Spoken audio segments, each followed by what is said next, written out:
Chapter 1 You are listening at Novel Full.audio. Magical Leaves Translator. Nyo iwo Studio Editor. Nyo iwo Studio. In the bookstore, it was business as usual. All morning, there wasn't a single customer. Ling Pinyin lay prone on the counter and slept throughout the entire morning.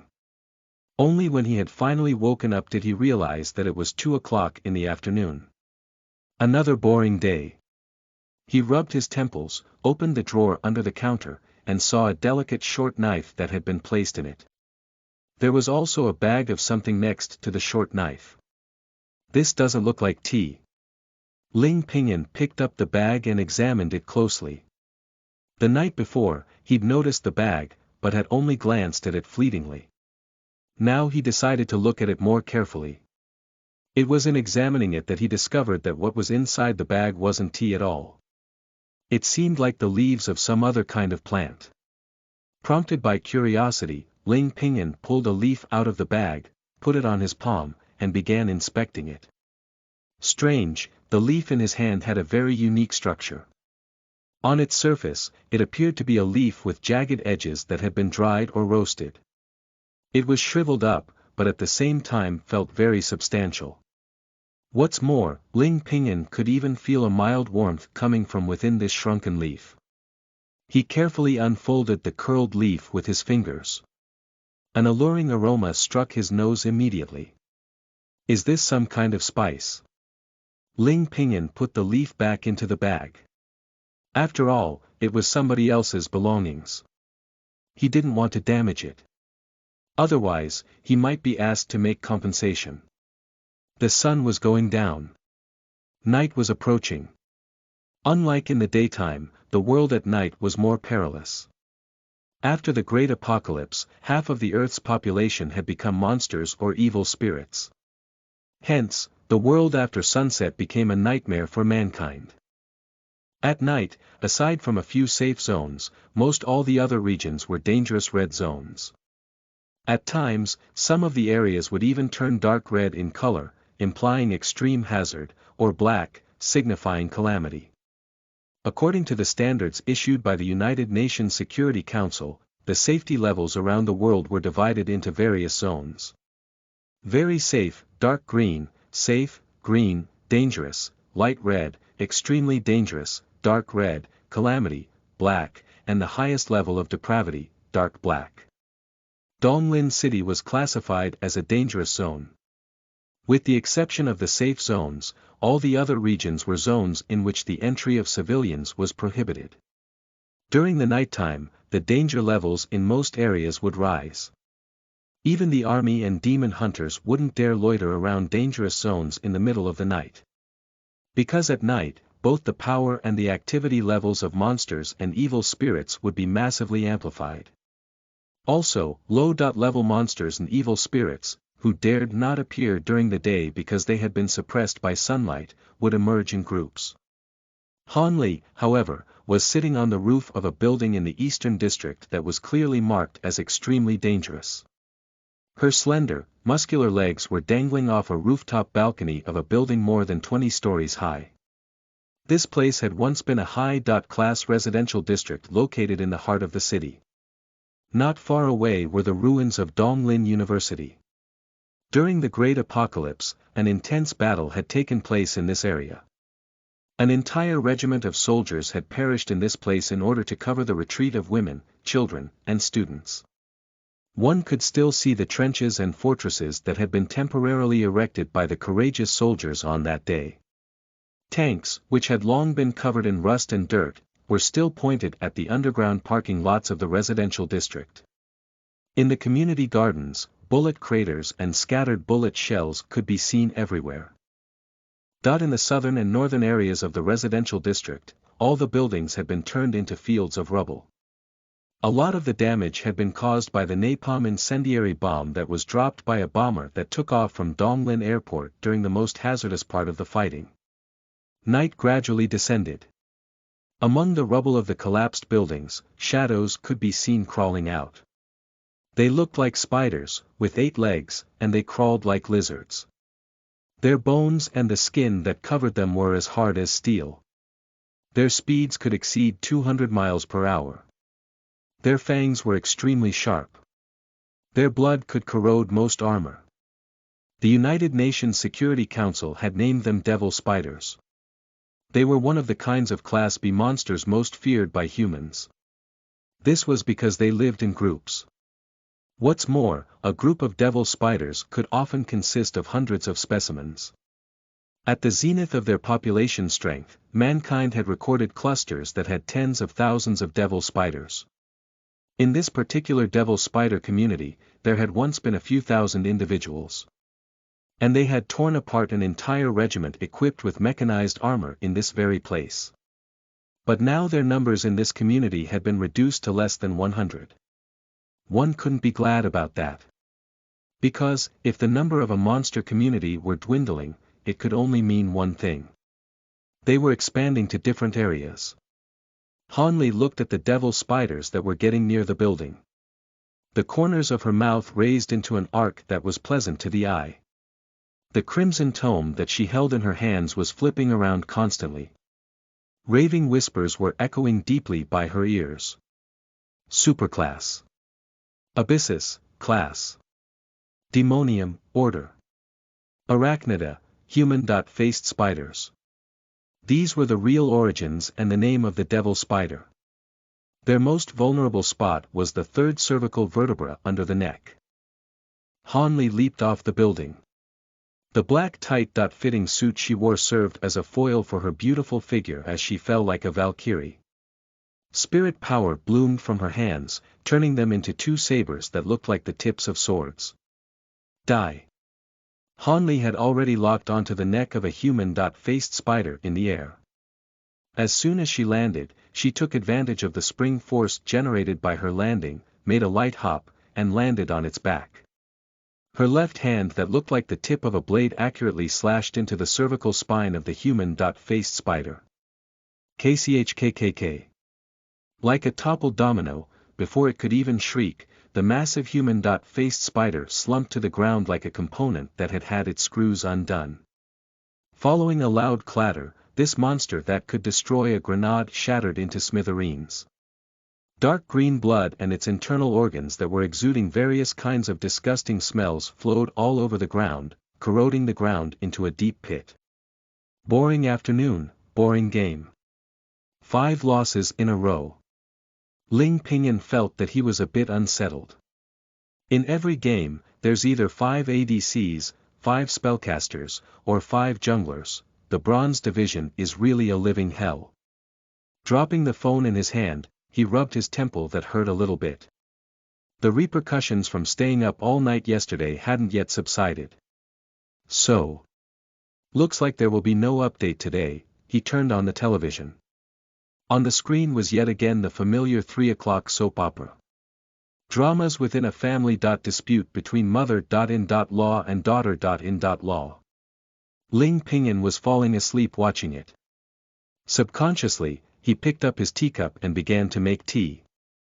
When the loud whoosh of water from the water dispenser sounded, the pleasant aroma permeated his mouth and nose. Just by smelling the scent, his entire person immediately became energetic as if the exhaustion from last night and the emptiness he was feeling at present had been swept away. How could it smell so good? Ling Pinyin lowered his head. He looked at the stuff floating in the teacup. There were a few golden leaves. Plump and vibrant. Have I made the wrong tea? Ling Pinyin was stunned. Then he remembered that he had seemingly mixed up the tea leaves in the drawer and had used the bag of leaves that was by the girl from last night. He picked a leaf out of the teacup. The unknown leaf was still golden in color after having been soaked in boiling water. It was just like gold. When gently squeezed, juice leaked out from it, filling his nose with a pleasantly fresh aroma. Ling Pinyin stained his finger with a little amount of the golden liquid on the leaf in a probing manner, stuck it into his mouth, and tasted a bit. It's so sweet. The taste buds in his mouth were instantly overwhelmed by the sweet, fragrant taste. Ling Pinyin swore to himself that he had never had such a delicious drink. The voices echoing in her head were intensifying. Hanli shook her head to sober herself. She took one more slight puff and kicked the skull of the human-faced spider under her feet. Then she strode forward and went all the way into the murky underground parking lot. Taking her flashlight, Han Li switched on the power and illuminated the parking lot where no one had been for decades. Luxury cars that had been abandoned for ages were all shoved together. Many vehicles had been flipped over sideways. Within these cars that had been moldering for decades were skeletons of the dead. Han Li bypassed these obstacles and moved on. Suddenly, she saw a scene that shocked her enormously. More than a dozen skeletons of soldiers in military uniforms were scattered in a bunker. Several heavy machine guns were still aiming toward where the enemy had been. Machine gun shells were scattered everywhere in the bunker. And on the stone pillars and walls of the parking garage were tons of gunshot holes. Han Li walked over and looked at a skeleton that had obviously belonged to an officer. From under him, she picked up a yellowed, discolored photo that was buried in the rotten soil and couldn't be made out clearly. However, in the photo, one could still see the outlines of a couple who were cuddling together and smiling brightly. Beneath the photo was a nameplate. On it was the officer's name and his unit number. Colonel Yu Aigua of the People's Army, 5th Airborne Division, 3rd Rapid Response Battalion. This was the first relief column that had arrived in Donglin City during the Great Apocalypse. Looking at the nameplate and photo in her hand, Han Li swore faintly, "This cursed world." Then she squatted down to find other pieces of nameplates amid the bones and mud. She wanted to keep them. Han Li continued to move forward. She walked into the depths of the underground parking lot until she came to a huge collapsed hole. She shone her flashlight downward. In the gloomy underground hole were miserable, gray-looking grasses that were densely packed together. This was the death grass. "This is way too awesome," Ling Pinyin murmured to himself while sitting at the counter, holding the empty teacup from which even the dregs had been licked clean. At present, he felt that his energy was seemingly endless. His whole body was full of strength, maybe even capable of fighting 10 men by himself. More important, his eyesight had also improved a whole lot. He took off his glasses. He could actually see clearly. "What are you?" He grabbed the bag of dried leaves and leaned backward as he recalled the woman from last night. Could it be that these leaves have been secretly developed by some huge enterprise and were meant to be supplied only to the nobles? Carefully thinking about it, he realized that that really was a possibility. After all, nobles in the Federal Empire were audacious for having fun ever since ancient times. Distinguished figures in the Wei Jin period had been obsessed with cold food powder. 1. In the modern era, nobles of the Federal Empire were eerily similar to those figures from the Wei Jin period. Thinking about all of this, he quietly put away the bag of dried leaves. "I mustn't touch it again. I can't afford to pay for such an expensive thing." 1. Cold food powder. A poisonous psychoactive drug popular during the Six Dynasties, 220 to 589, and the Tang Dynasty, 618 to 907, periods of China. Chapter 2. You are listening at novelfull.audio. A young girl from Fusang translator. Nyo.bo studio editor. Nyo.bo studio, Kanbanwa. A young girl riding an electric bike and delivering take-out food approached the counter, made a deep bow, and said, "Ling San, your beef donburi." Ling Pinyin, who was deeply involved in his game at the moment, didn't even raise his head. He replied, "Just put it over there. Please enjoy your meal. Remember to give us a 5-star rating." The young girl bowed again. "I will." Ling Pinyin extended his hand, making an "okay" gesture. However, the young girl didn't leave immediately. She stood there in front of the counter. When Ling Pinyin had finished his game, he lifted his head, suddenly realizing that the young girl was still standing before the counter. "What's going on?" Ling Pinyin inquired. "What can I do for you, Miss Chiba?" The young girl was holding a beautifully printed pamphlet. She passed it to Ling Pinyin and made a deep bow. Onegaishimasu, Ling-san. I have a special favor for you. Please take a moment to look at this pamphlet. Ling Pinyin took it and discovered that it was a brochure. On the cover was a beautiful young girl in a traditional Fusang kimono and the phrase, "Your vote is vital for Fusang's entry into Xia," written in standard script. Opening the brochure, Ling Pinyin could see that the contents were full of exquisite pictures and meticulously written text in an ornate style. There were pictures of the beautiful cherry blossoms on Mount Fuji, the ancient gardens of Kyoto, and the annual festivals in Akihabara. There were also pictures of famous figures from Fusang's history. Master Jianjin's picture was in a central position. The brochure also contained highlights of the 300 years of friendship between the people of Fusang and those of the Federal Empire.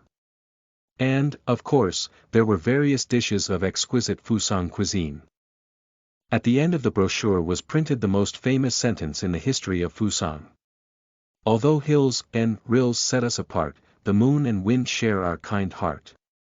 The young girl watched nervously as Ling Pinyin finished flipping through the brochure.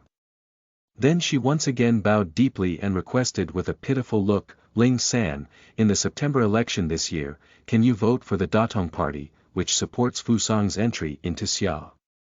Onegaishimasu."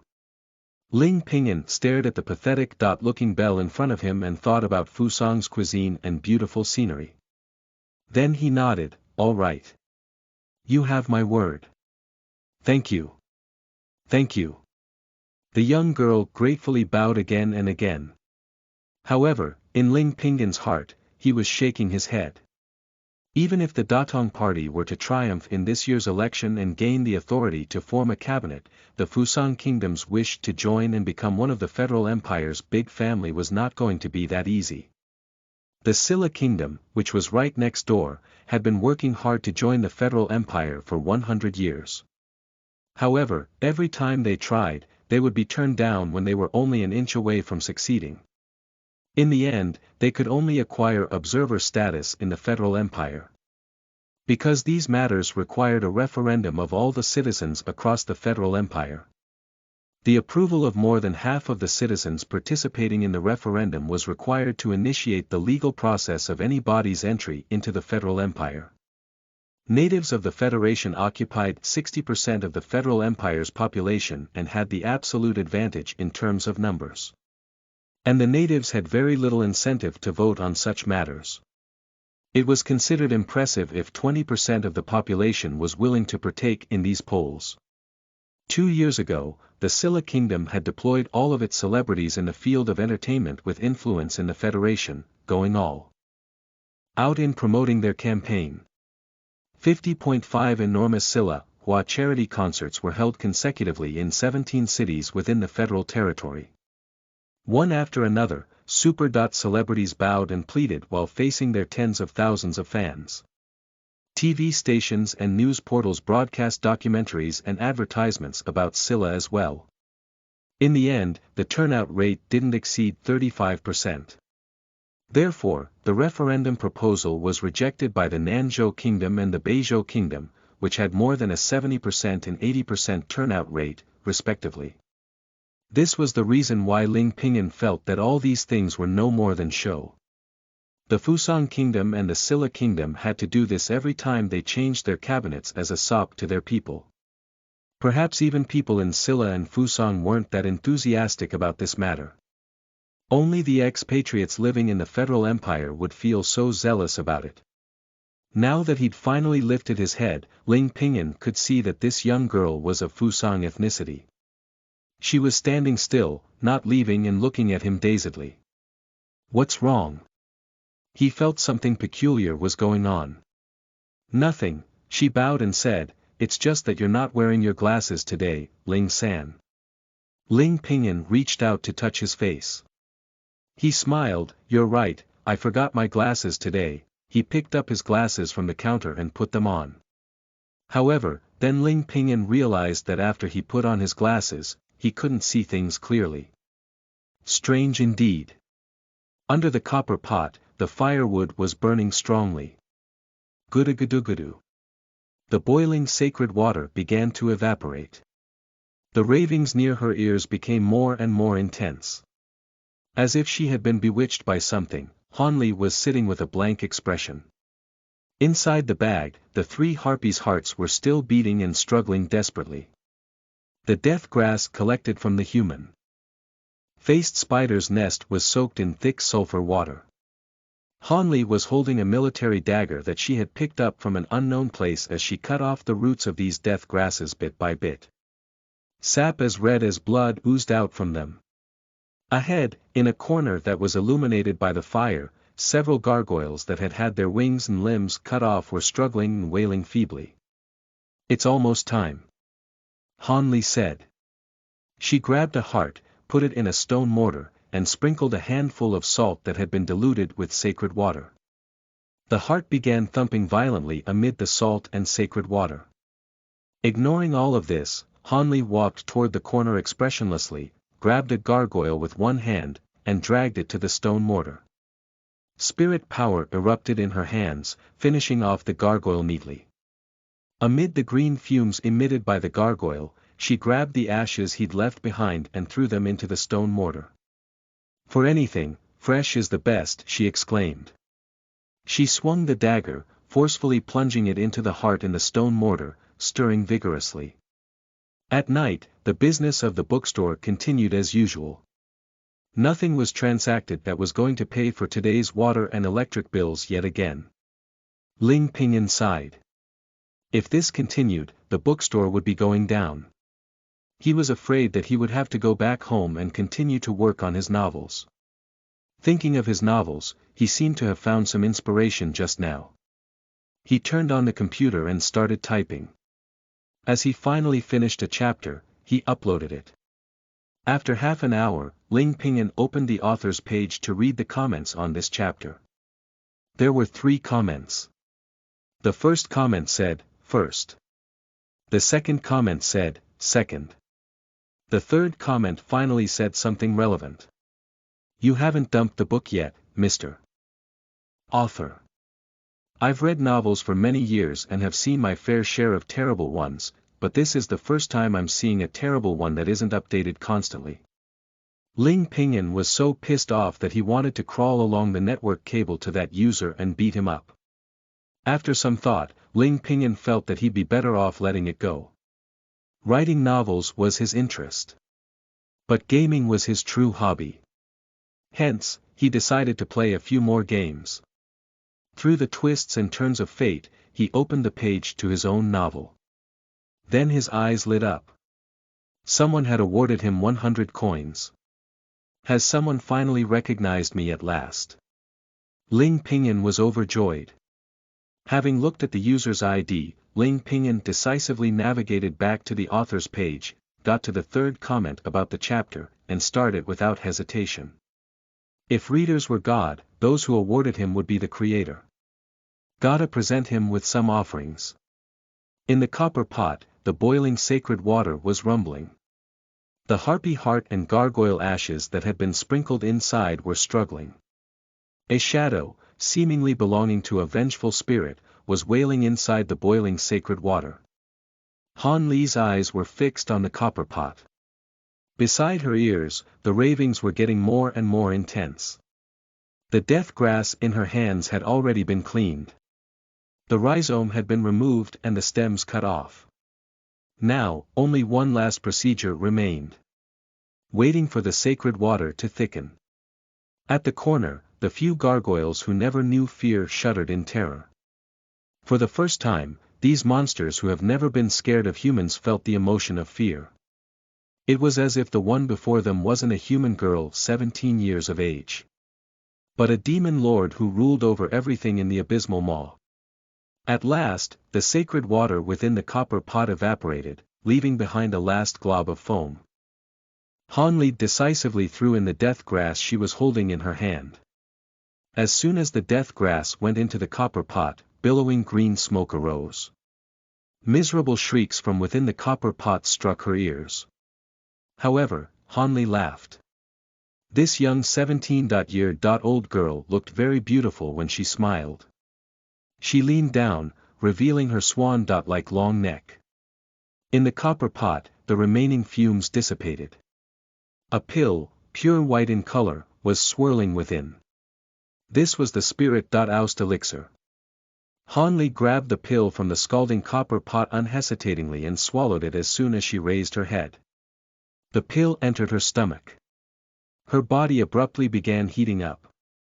Her skin felt like it was cracking apart. All of this reaction had distorted her beautiful face. Within her body, there seemed to be a shadow with goat horns and a pair of wings trying to break free. "You will not." Hanli guffawed. Despite being in great pain, she knew that she had succeeded. This monster who had been sealed in her body would eventually become her source of nourishment. She would be the first demon hunter that mankind had produced who could freely control and decide her own destiny. The ravings by her ears continued. Compelled by the ravings, Hanli raised the military dagger in her hand and forcefully stabbed it into her heart. In excruciating pain, the demon hunter smiled. Because she knew she had been set free. However, was she really free? The ravings by her ears had put her into a trance. No matter what, Hanli gazed at the dagger that had been stabbed into her heart and pulled it out. Amid her miserable wailings, Hanli stood up. The wound in her chest quickly healed. She waved her hands, and a scarlet whip emerged in her grip. Superclass. Abyssus, class. Diabolus, order. Succubus, dual-horn succubus. She learned from the ravings that this was the name of the monster that was sealed in her body, or, one could say, temporarily parasitized in her body. A Class A monster as rated by the United Nations Security Council. A demon recorded in the Lower Abyss Research Report. Now, it had been completely annihilated. Destroyed by a human demon hunter within her own body. Deprived of all its power. The price to pay had been just hearing some ravings and the possible surfacing of some of the succubus's characteristics in her body in the future. A very good trade. Within the flames, Hanli turned her head. In the corner, the gargoyles didn't have the nerve to even budge. Chapter 3. You are listening at novelfull.audio. Elizabeth Translator. Nyo.bo Studio Editor. Nyo.bo Studio. The moon was massive tonight. After 10 o'clock, the crowds on the streets had dispersed almost completely. Occasionally there would be a few young people riding motorcycles outside the store, whizzing past with their girls on board. Ling Pinyin sat at the counter, watching variety shows on television and feeling bored. Variety shows had been getting worse and worse. Even the singing competition program that Ling Pinyin had been following for 3 years had inevitably come to the point where the creators had to bow their heads to viewers and resign themselves to please the capitalists. Watching a so-called singer, dressed in a ridiculous gaudy costume and looking like neither a woman or a man, stand there shrieking and howling was annoying. Ling Pinyin turned off the television. Was this music? What an insult to my intelligence. Ling Pinyin shook his head. Since God knew when, music in the Federal Empire had gone down a path of no return. Many people had begun to think that the higher one sang, the better one's singing ability was. The majority of these music variety shows were completely focused on delivering showmanship for the sake of delivering showmanship. They didn't even bother to cover up what they were doing anymore. What they were doing was just stuffing the ears of their audiences with any kind of junk simply to increase the program's number of views. Thinking about this, Ling Pinyin opened his phone and looked at what was trending. Horrible singing was indeed one of the highest things trending. This made Ling Pinyin feel somewhat more relieved. But, unfortunately, when he tapped in, he realized that all the posts were full of users whose job was to clean up the mess. Advertising accounts and fans had dominated all corners of his screen. Almost everyone was speaking along the same lines, and only positive comments were getting any attention and critical comments were not. Looking at all the fancy articles and comments that were nothing but supportive of the show, Ling Pinyin decided to turn off his phone. Out of sight, out of mind. I think I'll close the store and play games, he thought. Sports was, after all, the fairest game after all. Should he win, all credit goes to him, and should he lose, his teammates could be blamed. Black and white, right or wrong, everything was crystal clear. He walked up to the entrance of the store and started pulling down the roller gate. Why, is it foggy again? As Ling Pinyin was about to pull down the roller gate, he saw that there was thick fog in the streets outside the door that unbeknownst to him had clandestinely suffused the entire alley. It was pitch black amid the fog. There wasn't even the slightest bit of light. Seeing this, he stopped pulling down the roller gate. Suddenly, he thought about the young girl from yesterday, and the items she had left behind in the store. A bag of some unknown dried leaves and an exquisitely crafted dagger. She might come back and redeem them, right? Ling Pinyin thought. After all, that bag of leaves alone is probably worth thousands of dollars. In the dark of night, Han Li walked up to the electrified steel gate. Machine guns, which had been set up on the turrets of the fence, began to rotate, aiming at her. A camera also rotated in her direction. It started scanning her. Soon, a female-sounding electronic voice could be heard, "Welcome back, Major Han Li. The 1.3 million people in the Donglin City safe zone thank you for your dedication and sacrifice." The steel gate, which weighed several tons, opened on each side, revealing a narrow passage that was only big enough for one person to pass through. Han Li raised her head and walked in. As soon as she'd entered, several mechanical probes protruded from all directions, and, at the same time, an electronic seat appeared in front of Han Li. Han Li sat down on the seat. Strips of electronic bandages fixed her body firmly in place. A liquid crystal display dropped down in front of her. Lines of her body's data were subsequently displayed on the screen. The electronic voice began announcing, "It is now New Era Year 23, July 12, 3:15 a.m. Welcome home, our respected Major Han Li. Today, your height is 168 centimeters, and your weight is 55,000 grams. Blood oxygen saturation, 99%. Myoglobin level, 21.8 g per liter. Your body data is excellent. Your mental fluctuation has decreased slightly. Please pay attention to regulating your mental health and examine the safety of your spirit. An appointment has been made for you with Chief Physician Zhao Licheng. The consultation time is tomorrow, 9:10 a.m. An application for a spirit mending service has been made. The service time is New Era Year 23, July 15, 2:00 p.m. Han Li's chair descended gradually as the sound of the electronic broadcast rang out. Swiftly, it reached the underground. At the entrance, several soldiers carrying loaded rifles saw Han Li arriving and immediately saluted, "Welcome back, Officer Han." One officer came up to her and saluted, "Major Han Li, Brigadier General Wang Jingcheng is waiting for you in his office." "All right." Han Li nodded. Her ears were still constantly ringing from the ravings. She touched the scalding book on her body. Han Li knew that before she could confirm that the book and its contents were absolutely safe, she must not disclose their existence to anyone. Because mankind couldn't afford a second great apocalypse.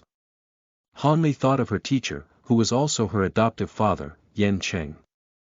Once he had been one of the most powerful demon hunters of Donglin City, an elite soldier who had once driven away Class A monsters. "Do not cry for me," her teacher, who was now at the brink of collapse and about to succumb to a miserable fate, was lying in a cabin crafted of a special alloy and looking at her through its glass. "I'm about to ascend into space and be with humanity within the eternal space. This is the fate of demon hunters, and where our greatest commission lies. Sacrifice and dedication are not worthless. At least, you're still alive. Everyone is still alive. Human civilization remains." The young Han Li couldn't understand any of this. She could only cry as she chased after her teacher's cabin. She pursued him until she was deprived of all strength, wailing and screaming at the top of her lungs. Half an hour later, a carrier rocket lifted off from the launch base in Donglin City. Carrying Han Li's teacher and adoptive father, it flew and flew out of the atmosphere, flew out of the stratosphere, broke free from the grasp of gravity, and soared into the wilderness of boundless space. That was the home of demon hunters. And a closure, chosen voluntarily by every demon hunter. They couldn't stay on their home planet and become a nightmare for humanity. It was 23 years into the new era. Oodles of cabins belonging to demon hunters were floating in space. That was the elegy of mankind and also the epic of humanity. The ravings near her ears dragged Han Li back to reality. She raised her head, looking at the alloy wall of the underground base and the soldiers in front of her. At least, she said to herself, that I have freed myself from my teacher's fate. The demon that had been sealed in her body had been completely destroyed. Its power had been completely controlled by the demon hunter. But the ravings near her ears were reminding her that when one woe goes, another could remain. However, she had had no choice. Let me become mankind's test subject. For freedom and survival.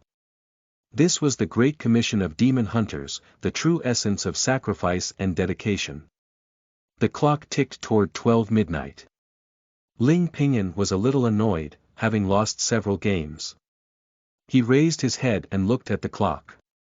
It's 12 already, looks like that girl won't be coming today, maybe she's been grounded by her parents. Thinking about it, that seemed like a real possibility.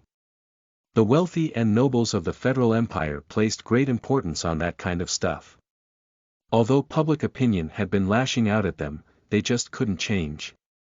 In the eyes of these old men, playing games was not a proper occupation, writing novels was a path that led nowhere, and doing interesting things like cosplay was humiliating to one's family. Hence, in the eyes of the young people in the federal territory, conservative parents were more hated than the federal government who had assumed control over everything.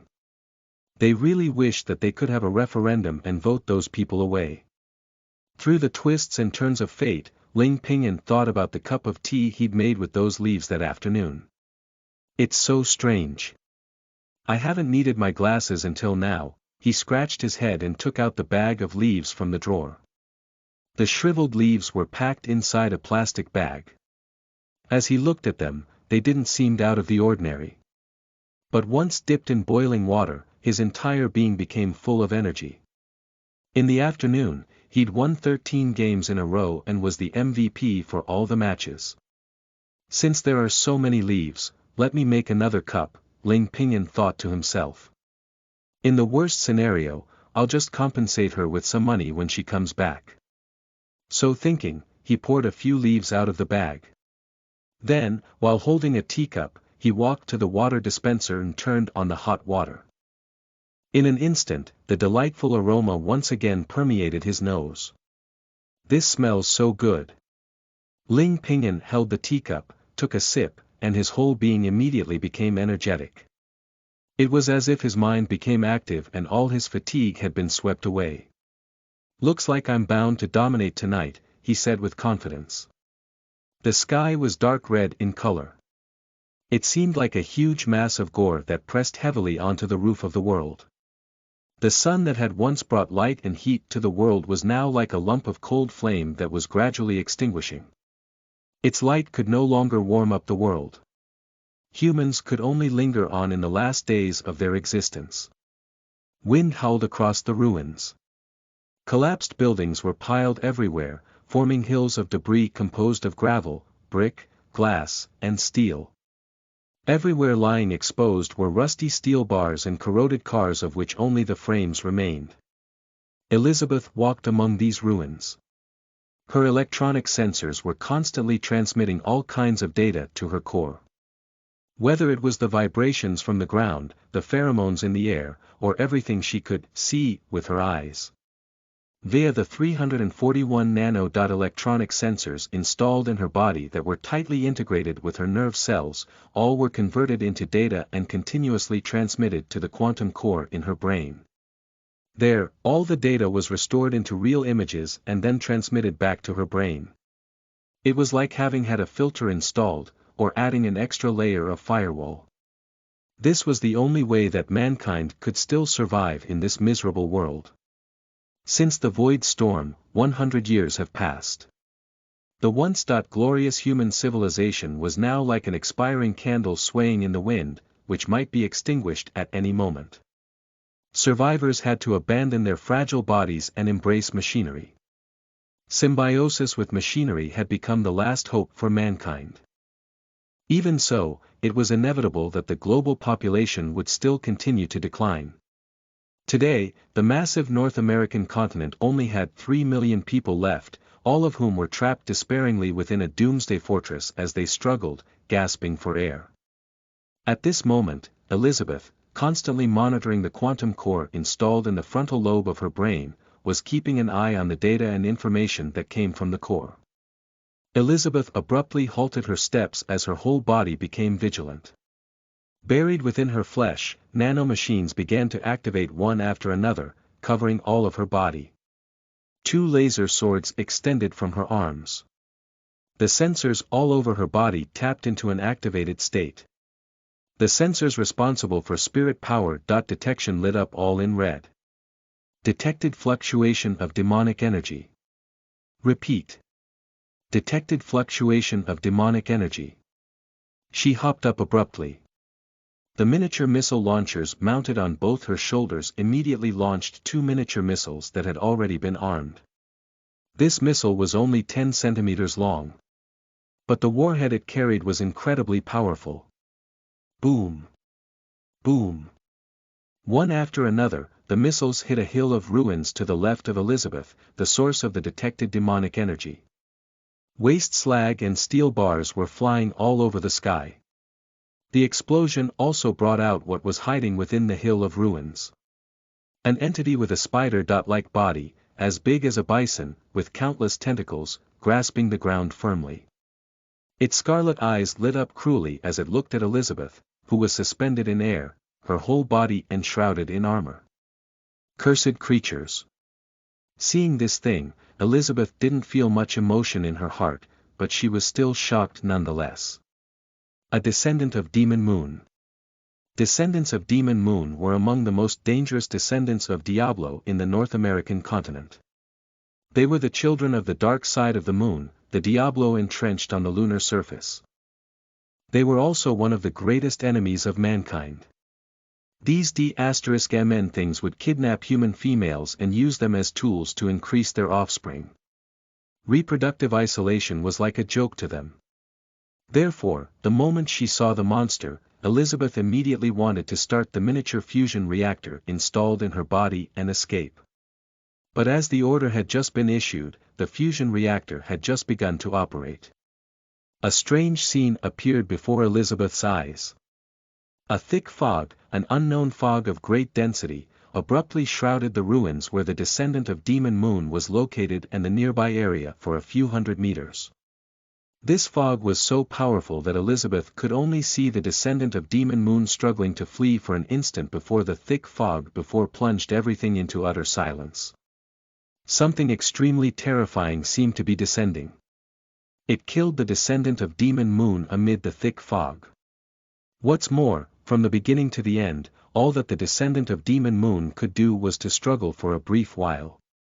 Seeing this, Elizabeth landed on the ground. She hesitated, stretched out her arm, and pressed the watch on her wrist. Drone. The watch fell off automatically, then turned into a fist-sized 4-winged drone.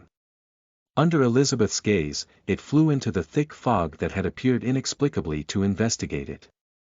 However, once the drone flew into the dense fog, it lost contact with Elizabeth. The essence of human technology couldn't even persist for a single second within the thick fog. Elizabeth's expression immediately became solemn. After a long while, seemingly having made up her mind, she walked toward the dense fog. She had to find out what exactly was inside this mass of thick fog. Chapter 4 You are listening at NovelFull.audio. Synthetic Ascension Translator. Nyo I.bo Studio Editor. Nyo Iwo Studio. Elizabeth stepped carefully into the fog. As soon as her body entered the fog, the nano-electronic sensors installed under her skin immediately returned a set of data. Relative humidity. 90%. Composition of the fog. Dihydrogen monoxide, i.e., water molecules. So this is just pure fog. Elizabeth knit her eyebrows in concentration. Then why, has all the equipment mounted outside my body malfunctioned? As a human cyborg soldier, Elizabeth's body had undergone a special transformation. She was equipped with the most advanced detection equipment. From top to toe, she was densely covered with various sensors, and she'd had a sophisticated personal quantum core installed in her brain. In theory, she could identify even a Diablo's information. But now, all the peripheral sensors on her body were acting as if they were malfunctioning. As for the biological cells in her body, they felt as if they were all being imprisoned by something.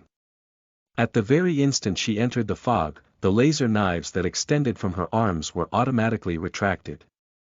The biomechanical armor that covered her whole body had also been completely retracted.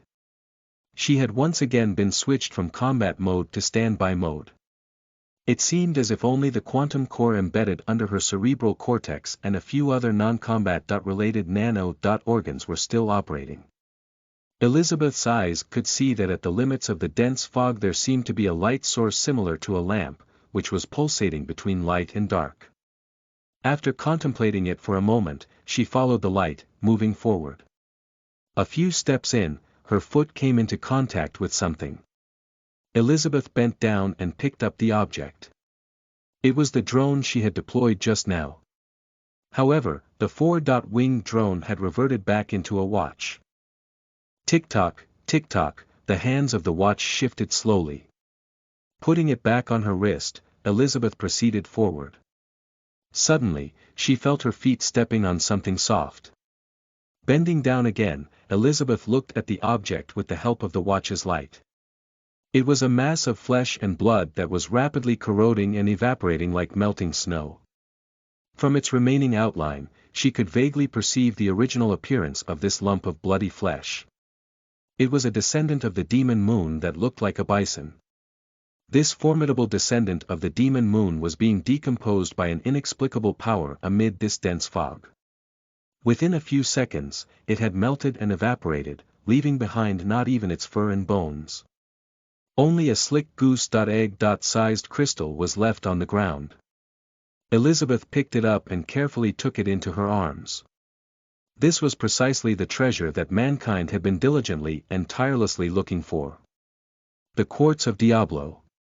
It was a powerful crystal that only existed in a few of the descendants of Diablo.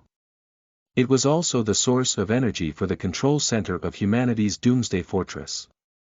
A quartz of Diablo of this size could sustain the operation of a large fortress for 1 year. Therefore, its value was immeasurable. Holding on to it carefully, Elizabeth moved on in pursuit of the light source. Finally, she arrived at the place where the light source was located. She looked around. A building made of red bricks and blue tiles appeared amid the dense fog. Its worn-out walls were covered in dust. A plaque appeared in front of Elizabeth's eyes. The characters surprised her. These are Chinese characters. She could read these characters.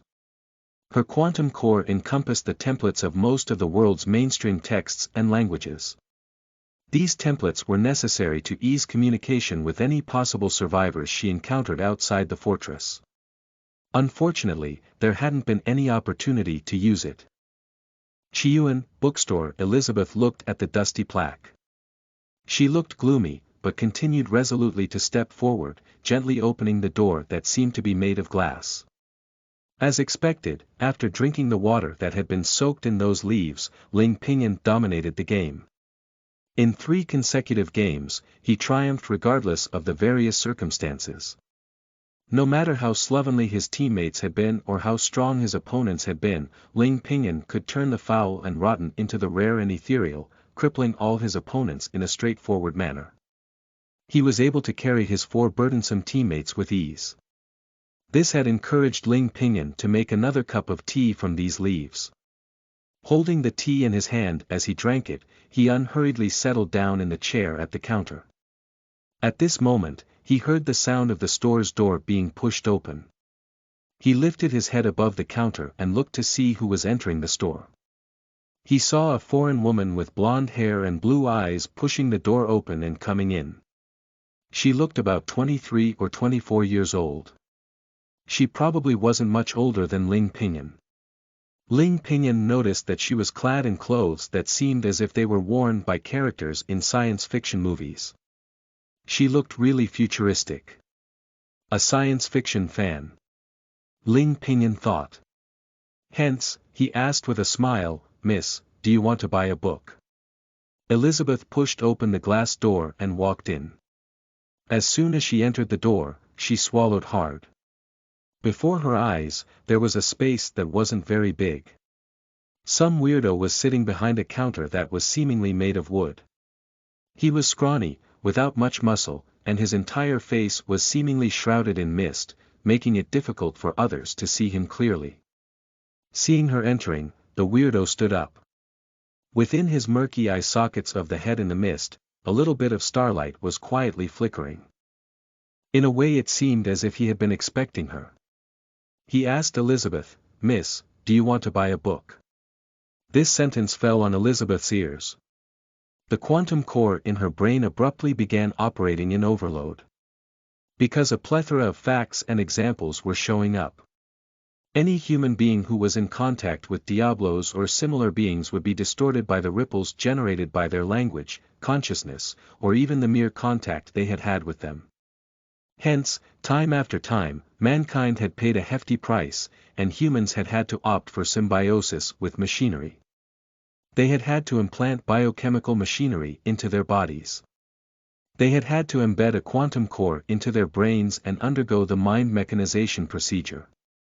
This had been done for the sake of isolating and filtering the pheromones of Diablos, in order to protect themselves. After the quantum core had completed its calculations in this overloaded state, Elizabeth finally acquired the best answer. She nodded gently and activated a language template. Using her electronic sound cord, she said, "Hi there, what books do you have here?" "Hi there, what books do you have here?" The cold and robotic voice caused Ling Pinyin to frown. Another one of those cosplaying fanatics. Ling Pinyin looked at the foreign woman in front of him. Her visage could be classified as the kind of exquisite melon shape that conformed to the public's aesthetics. His only criticism was that she was a little too fair. Her blue eyes didn't seem human. They had kind of a metallic texture. Her pointy nose seemed to give off a sense of uncanny workmanship. Could be her makeup, I guess. Ling Pinyin thought.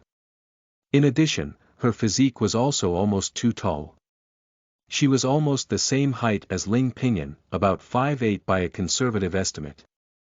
Her long, slender legs were well-formed and very beautiful. Looking at the clothes she was wearing, Ling Pinyin smiled to himself. He could tell that this girl was rolling in it. From her style of dress, Ling Pinyin guessed that she must be a new player of the game, Stellaris. Coincidentally, this bookstore had a stockpile of several official artworks of the game, Stellaris. When luck is on my side, I can't even keep it off me. Ling Pinyin was ecstatic. He asked, "Miss, did you opt for synthetic ascension?" "Miss, did you opt for synthetic ascension?" Listening to the question from the weirdo in front of her, Elizabeth's quantum core started to roil frantically. Her core carried the records of countless cases, and each of those bloody tragedies was displayed before her. Those cases were all telling mankind an ultimate truth. When faced with the questions of Diablos or existences that one shouldn't be in contact with, do not answer. Do not answer. Do not answer. Because for any answer, as long as the slightest deviation exists, it may give rise to an unpredictable outcome.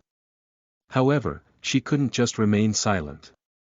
Because in the face of a Diablo, silence was futile. They could easily see through the human mind and spy on their genuine thoughts. What's more, they could even exert complete manipulation over the human mind. Many people thought that everything about them was normal after encountering a Diablo. However, the outcome often turned out to be tragic. Hence, on one hand, one mustn't directly answer their questions, lest one stepped into a perilous situation that was unfathomable. However, on the other hand, one had to figure out a way to deal with the entity and gradually discover the logic behind their behavior. Only then could one have the opportunity to survive.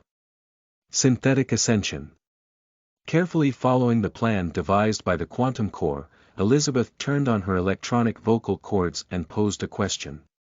Yeah. Ling Pinyin looked at the unfamiliar foreign woman in front of him and asked very kindly, or is it that you didn't choose synthetic ascension? Which path have you chosen? Psionic ascension. Genetic ascension.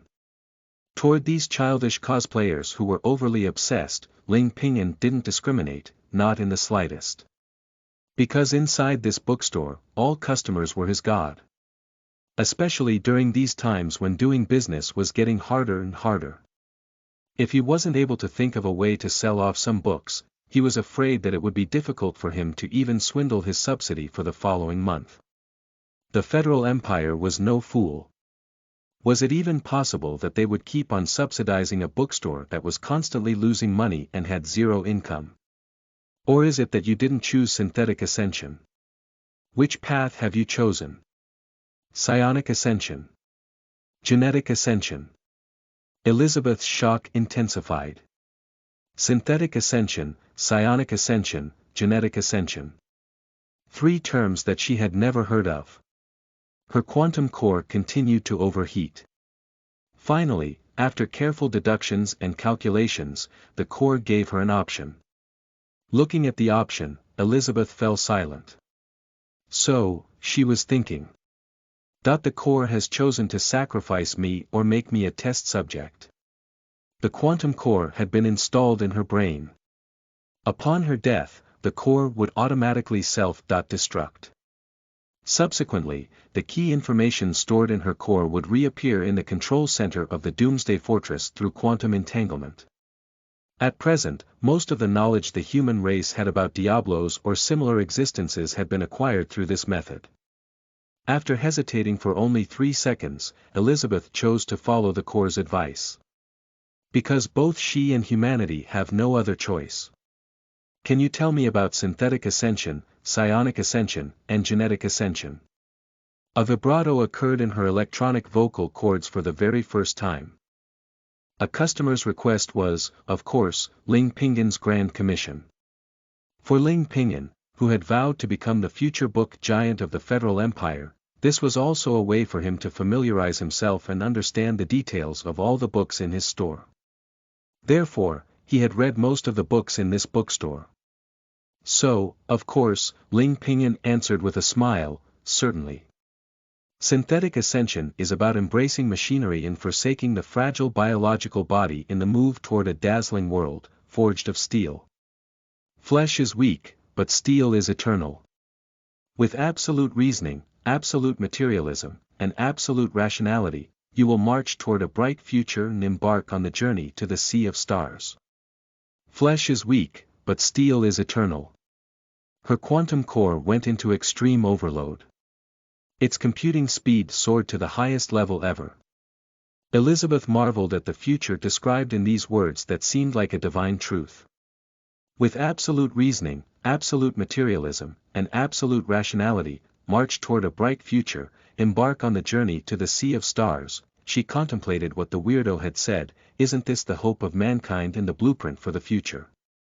Earth was now riddled with holes and had become a paradise for Diablos. The solar system had been corrupted in its entirety. The sun had become the Diablos' lair. Jupiter and Saturn had become the sacred lands for the children and minions of the Diablos to multiply. The moon had been taken over by a giant spider Diablo, who went by the name Dark Side of the Moon. Mankind could only hang on to their feeble existence within doomsday fortresses and struggle on as they relied on biochemical machinery. Hence, if humans wished to survive and continue to exist, wasn't the scene described by this weirdo of a man their only hope? Elizabeth didn't care about anything else. She grasped the weirdo's hand tightly and pleaded, "Could you guide me and humanity toward this great path?" Ling Pingyan looked at the excited foreign woman in front of him. A smile appeared at the corners of his mouth. Following the tone of the supporters of synthetic ascension that he saw on game forums, he said, "My child, I will never turn down your request. The frail and feeble human body is bound to become mankind's shortcoming and its drawback. Only through machinery can mankind last for eternity." Yeah, but what if she had chosen psionic ascension or genetic ascension? He would have just swapped out the word machinery for spirit power or genes. It was all generally the same thing. "I will lead you into the sanctuary of truth and ascend to the heaven of machinery," Ling Pingyan continued. "My child. I will lead you into the sanctuary of truth and ascend to the heaven of machinery." The weirdo's voice sounded sacred and magnificent. Although Elizabeth had already received the mind mechanization procedure, she still got excited. Hence, she bowed deeply to him, "I'm counting on you." At the same time, she quietly gave an instruction to her quantum core, "Initialize Plan A." The so-called Plan A was her emergency self-destruction of backup files. It authorized her core that should she encounter a possible life-threatening situation, it would immediately self-destruct and initiate the quantum entanglement program to transmit the information back to the quantum control center in the Doomsday Fortress. Her core swiftly accepted her instructions.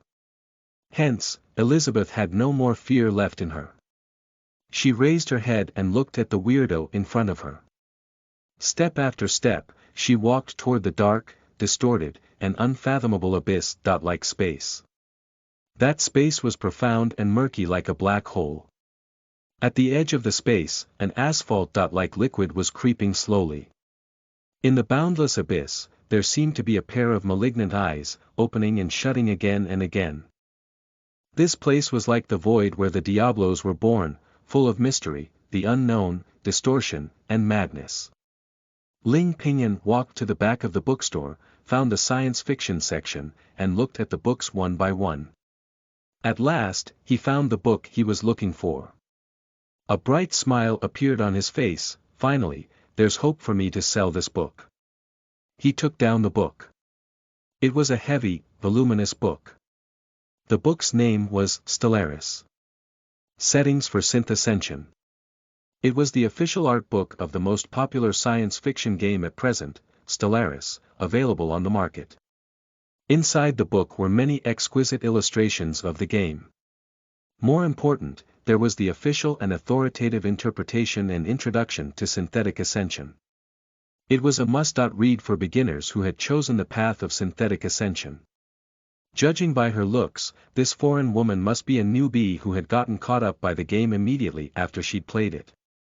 These official artworks would definitely be to her liking. Of course, the most important thing to him was its price. It was one of the highest-priced books in Ling Pingyan's store. And at the same time, it was his most profitable book. If he could sell it, he would earn at least half of the profit. If this deal goes through, tomorrow morning, I can ask Aunt Kai to get me an extra bowl of dohua. 1. Thinking of the sweet dohua, Ling Pingyan became full of the fighting spirit. And thus he carried this voluminous book in both hands and walked toward the foreign customer who was waiting at the counter. 1. Dohua. A Chinese snack made with very soft tofu. Also referred to as tofu pudding or soybean pudding. Chapter 5. You are listening at NovelFull.audio. Gospel for Synthetic Beings Translator. Nyo.bo Studio Editor. Nyo.bo Studio. Elizabeth looked at the weirdo as she gradually returned to the light from the abyss of darkness. The weirdo had a book in his hands. A book seemingly wrapped in some kind of metal. The cover of the book seemed to be quivering slightly. As if there were an engine roaring and a turbine burning. Just looking at the book, Elizabeth felt inexplicable awe and admiration. She hadn't felt these two emotions for a very long time. She looked at the weirdo nervously as he walked toward her, step by step. Then he handed the book to her. Miss, this is the Holy Scripture of Steel, the Gospel of Machinery. Ling Pinyin handed the artwork collection in his hands to the sucker in front of him with a smile, as he eagerly started his hard sell. He was well aware that for players who were this obsessed with the game, he needed to act in concert with their interests and preferences as much as possible. Therefore, he was trying his best to imitate the tone of the players of Stellaris in their discussions on online forums. Open it, and you will catch sight of the divine truth. Open it, and a brand new world will open up right before your very eyes. Open it, and the everlasting machinery will watch over you. This weirdo's bewitching speech echoed within Elizabeth's biochemically constructed nano-cochlea. This is the Holy Scripture of Steel, the Gospel of Machinery. After these magnificent and sacred words, the book was handed into Elizabeth's hands. An imposing power that was preventing her from ever turning away from it compelled her to take the book. What followed was a chilling metallic texture that she was holding in her hands.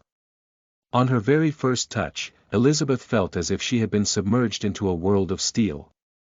Engines were roaring, hydraulic presses were hammering, and molten metal was flowing out of massive crucible furnaces. This was a temple and heaven of machinery. A world of materialism. Lowering her head, she saw the characters flowing like molten steel as they gradually emerged on the silver-white cover. At the same time, the name of this book was being etched into the depths of her mind, even leaving an imprint directly on the quantum core underneath the frontal lobe of her brain. Gospel for Synthetic Beings. This was the name of the book. Open it, and you will catch sight of the divine truth. Open it, and a brand new world will open right before your very eyes. Open it, and the everlasting machinery will watch over you. The weirdo's voice went on and on like a crescendo. Like the aria of an opera, it was full of inexplicable beauty, brimming with enchantment. Elizabeth couldn't control herself at all. Shaking, she carefully opened the cover. Abruptly, her quantum core began spinning wildly in overload. The biomechanical parts that had been dormant in her body rebooted one after another. As if bestowed with the wisdom of itself, each biomechanical part started maniacally transmitting endless amounts of information back to her core. And, as if invaded by something, a momentary freeze transpired in her quantum core. After the freeze was over, the only message being sent to Elizabeth's brain was a hymn of praise. The bell rang once. An impetus was given to the lever. Valves and engines were switched on. The bell rang twice. The button was pushed. Generators were ignited, turbines were set ablaze, and life was injected. The bell rang thrice, sing your praises. Machinery, be praised. Steel, be praised. The Almighty Spirit of all machinery. You are the Lord who created all things, and the Apocalypse who annihilates all that exists. More is excellence. Big is beauty. Evaporate. Burn. Cast. Steel is eternity. Machinery is life everlasting. Mindlessly, Elizabeth was heaped with all this wisdom. She completely surrendered to this glorious hymn. Because she knew that she had found the divine truth and learned about the true Savior. It was the spirit of all possibilities. A divine being born in steel, an immortal soul in the name of machinery. His heart was big enough to admit all his followers. His supreme might was sufficient to shelter all his believers. He was one, and he was also the 10,000. The existence and the void. With her body quivering, Elizabeth held the scripture in her hand and said piously, "Flesh is weak, but steel is eternal." What a wonderful hymn! What a sacred praise! Ling Pinyin looked at the foreign woman who was holding Stellaris. Settings for Synth Ascension in her two hands and standing in front of him, and who had suddenly sworn an oath in a way that was full of the sense of the childishness of one going through puberty. Flesh is weak, but steel is eternal. Is that necessary? Ling Pinyin couldn't help but feel ridicule toward her. After all, it's just a game, but as he was thinking over it carefully, He realized that as big as this world was, what was wrong with it having a few peculiar inhabitants? Why should he care so much about how other people conducted themselves? Sell the book, earn the money, and eat another bowl of douhua tomorrow morning. This was the right thing to do.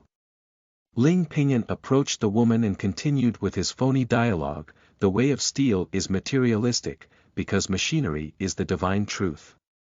It is the steampunk. It is the Buddha of steel. It is the Father, the Blessed Virgin, and the Holy Spirit. The billions of turrets are its glory. The roaring of engines is its sermon.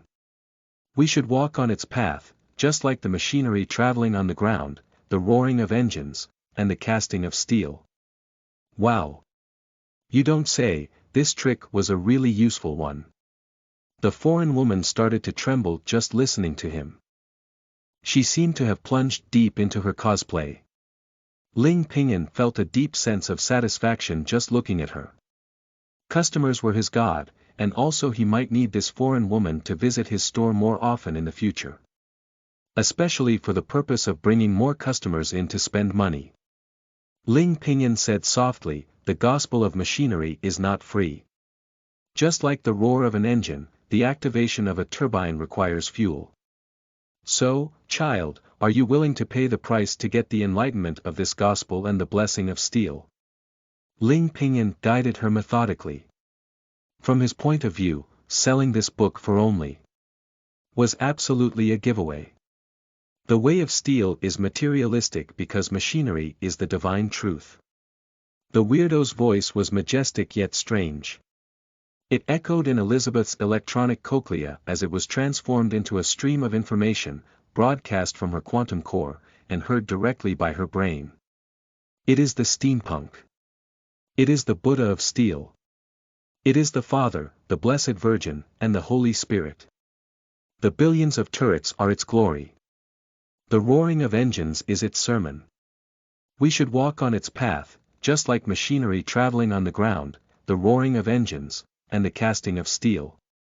The magnificent chant impelled Elizabeth to completely fall under its spell and submit. Her quantum core and all her bio-machinery were completely subjugated by this glorious sermon. This made Elizabeth's already mechanized mind excited again. Like a fully charged motor, and an engine full of fuel. She trembled and became irresistibly excited. At this time, the voice of the weirdo once again echoed in her electronic cochlea. The gospel of machinery is not priceless, just like the roar of an engine, the activation of a turbine requires fuel. So, child, are you willing to pay the price to get the enlightenment of this gospel and the blessing of steel? Elizabeth was feeling the voice that had been transformed into a stream of information. As she trembled, she answered, I do. I'm willing to exchange everything for it. She clasped the gospel tightly in her hands. Because that was the absolute truth. It was also humanity's last hope. Hence, she raised her head and begged like a baby bird looking at its mother, please, you must impart to me this piece of gospel. She is really, really obsessed with her cosplay. Ling Pingyan looked at the foreign woman before him and sighed. Since she was already so deep in her play acting, it wouldn't be good if he didn't act along with her lines. Thus Ling Pingyan smiled and said, child, to acquire this gospel of machinery in the blessing of steel, you must offer the most precious treasure you have on you. He chuckled and extended his hand, please. Looking at the hand that had been extended to her, Elizabeth's quantum core was analyzing it wildly. Please, dollars. Money. Elizabeth looked at the weirdo, gazing into his murky eye sockets that sat in his skull that was hidden in the mist with a smidgen of starlight gradually shining out of them. Her quantum core immediately raised an alarm. She finally understood that she was now facing a life and death situation. This weirdo's existence was probably that of a Diablo among Diablos. He had finally revealed his fangs. Past cases have all proved that for Diablos or similar existences that came from the void, their actions, their thinking, their purpose, and even their very existence wasn't something that humans could fathom and interpret. Anyone who recklessly desired to understand them had only one ending, being distorted by their delirious minds. Would such an existence demand money? Or in other words, was it money he really wanted, the money that humans understood? Holding the gospel for synthetic beings tightly in her hands, Elizabeth started gasping nervously. At this moment, her quantum core suddenly sent a stream of information to her brain. After seeing the information flow, Elizabeth took a deep breath. She had no other choice but to accept the option given by her quantum core. Because at the very least, it was an option after all. From her body, she took out the quartz of Diablo. The light blue crystal was round and smooth, artistically beautiful. From her wrist, she also took off the watch that she always carried with her. Then, tremblingly, she handed over these two things, the only items she could take out at the moment. "I'm sorry." Elizabeth tried her best to relax as she spoke to this weirdo with unparalleled anxiety. "I don't have the kind of money that you want." It was true that she didn't have any of it. Because she had no clue about what kind of money this weirdo before her was asking for. Nor could she ever imagine what kind of existence would ever need such money. She could only risk her life and give it a shot. Hopefully, this weirdo would behave as her core had conjectured he would. He would be willing to accept her humble offerings and promise to provide her a chance to collect the money that he wanted. "I can only pledge these two items to you for the time being. I hope to get your permission that you would sell this gospel, the sacred book of machinery's divine truth, to me. I promise and swear that in the future, I will bring enough money to repay your great kindness today." This was the only way to survive. Tell this weirdo that she was willing to take on this debt and would vow to bring enough money to pay him back in the future. Ling Pinyin looked at the things that she had handed over to him. A cyan crystal the size of a goose egg made of some unknown material. A piece that looked like a watch. However, he couldn't understand the alphabets and numbers carved on the watch. After all, foreign language majors in the Federal Empire have always been selected by only diplomats or employees of foreign trade companies. For a study slacker like Ling Pinyin who'd graduated from an ordinary Tier B university, the most he could recognize were 24 foreign letters. Aside from that, his impression and understanding of foreign nations were truly pathetic. This wasn't something he could help. Ling Pinyin looked at the foreign woman. Her delicate and touching countenance somewhat softened his heart. After all, the Federation has been a state of manners since ancient times. He thought, moreover, this foreign woman doesn't look like the kind of person who would renege on her debts, hence, he nodded. He took the items she'd handed over.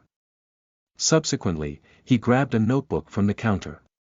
He asked, "What's your name?" "Elizabeth," she answered after hesitating for a moment. "Where are you from?" "The United States of America." Ling Pinyin frowned. He hadn't heard of this country before. However, on the subject of foreign countries, there weren't many among the Federation's general public that could recognize them all. So he shrugged his shoulders and jotted it down in the notebook. Subsequently, he looked up at her and handed over the pen. "Please sign your name here," he said while pointing at an empty space on the notebook. Although Ling Pinyin would actually let her take the book away and ask her to bring the money tomorrow, one must always stay on guard to protect oneself. Thence, accepting a pledge was entirely reasonable. Elizabeth nervously looked at the notebook that he had handed over to her. To her eyes, she saw pairs of sinister eyes emerging on the notebook. Within her electronic cochlea, a deep raving echoed. She took the pen that was handed over to her. She knew that this might very well be a contract as depicted in the legends. However, she had no choice but to accept it passively. Thus, she picked up the pen and left her name on the notebook. Elizabeth. When she'd finished writing the last letter, she was deprived of all strength as if she was experiencing exhaustion. But her whole body was also full of joy like she had been rescued from some horrible situation. The weirdo watched her sign her name and then put the quartz of Diablo and the watch she'd handed over into a place that seemed like a drawer. Then he turned his head to her again. The small amount of starlight within his murky eye sockets gradually faded. "Remember to come back and redeem them ASAP," the weirdo exhorted. Elizabeth nodded her head forcefully and then asked, "Excuse me, how can I go about earning the money you're asking for?" This was the question she was most concerned about. Was this money something humans could fathom? "Excuse me, how can I go about earning the money you're asking for?" Listening to this question from the foreign woman in front of him, he realized that she was still immersed in her own world. However, since she was willing to earn money, Ling Pinyin wouldn't break apart her fantasy rashly. After organizing his language for a moment, Ling Pinyin said with a smile, "Certainly, it is to use machinery and steel to seize them from the Diablos and their minions." The background of Stellaris was the awakening of ancient Diablos in a future universe. Along with the awakening of these ancient Diablos, there were also enemies of the Diablos returning from distant galaxies. Mankind which was caught in the middle were compelled to follow the stories of the three ultimate paths: synthetic ascension, psionic ascension, and genetic ascension. But, in fact, the so-called Diablos and the ancient alien civilizations were just the players' ATMs and equipment providers. Many players relied on working in the game to make a living. Certainly, it is to use machinery and steel to seize them from the Diablos and their minions. The majestic voice sounded directly in Elizabeth's electronic cochlea and was passed directly to her brain. This struck her like lightning. Her entire person abruptly ascended into euphoria. It is indeed, the core's judgment is correct. Elizabeth looked at the weirdo in awe, must be an enemy of the Void Diablo. Hence, Elizabeth bowed deeply in respect, "Your will, I shall obey." Although she was still unclear about what exactly was the money he wanted. Nevertheless, vanquishing Diablos, cleaning up their minions, and bringing the world back on track was the ultimate ideal of every human being. If she could accomplish this, even if she were to cooperate with an existence that was even more terrifying, what does it matter? "Your will, I shall obey." Looking at the foreign woman in front of him who seemed to have almost gone crazy in her cosplay, Ling Pinyin shrugged his shoulders lightly and said, "That'll be it then." He looked outside the door where the dense fog remained. After some thought, Ling Pinyin took out a flashlight from the drawer and handed it to her. "It's a little foggy out there, so take this, and you better get going." L.C. Elizabeth took the flashlight that this weirdo had handed over to her. She didn't quite understand its function. This backward creation from a long time ago had long been eliminated before the Void Storm. But she still took it anyway. Then she bowed to the weirdo once again and left this strange and mysterious bookstore with the book tightly held in her hands. The dense fog had enveloped the whole world, rendering her unable to tell which direction was which. In a trance, Elizabeth subconsciously turned on the flashlight in her hands. A dazzling ray illumined her steps. The path ahead of her gradually became clear. "I see," Elizabeth thought, "to leave this place, once must acquire a token and permission from the bookstore's owner.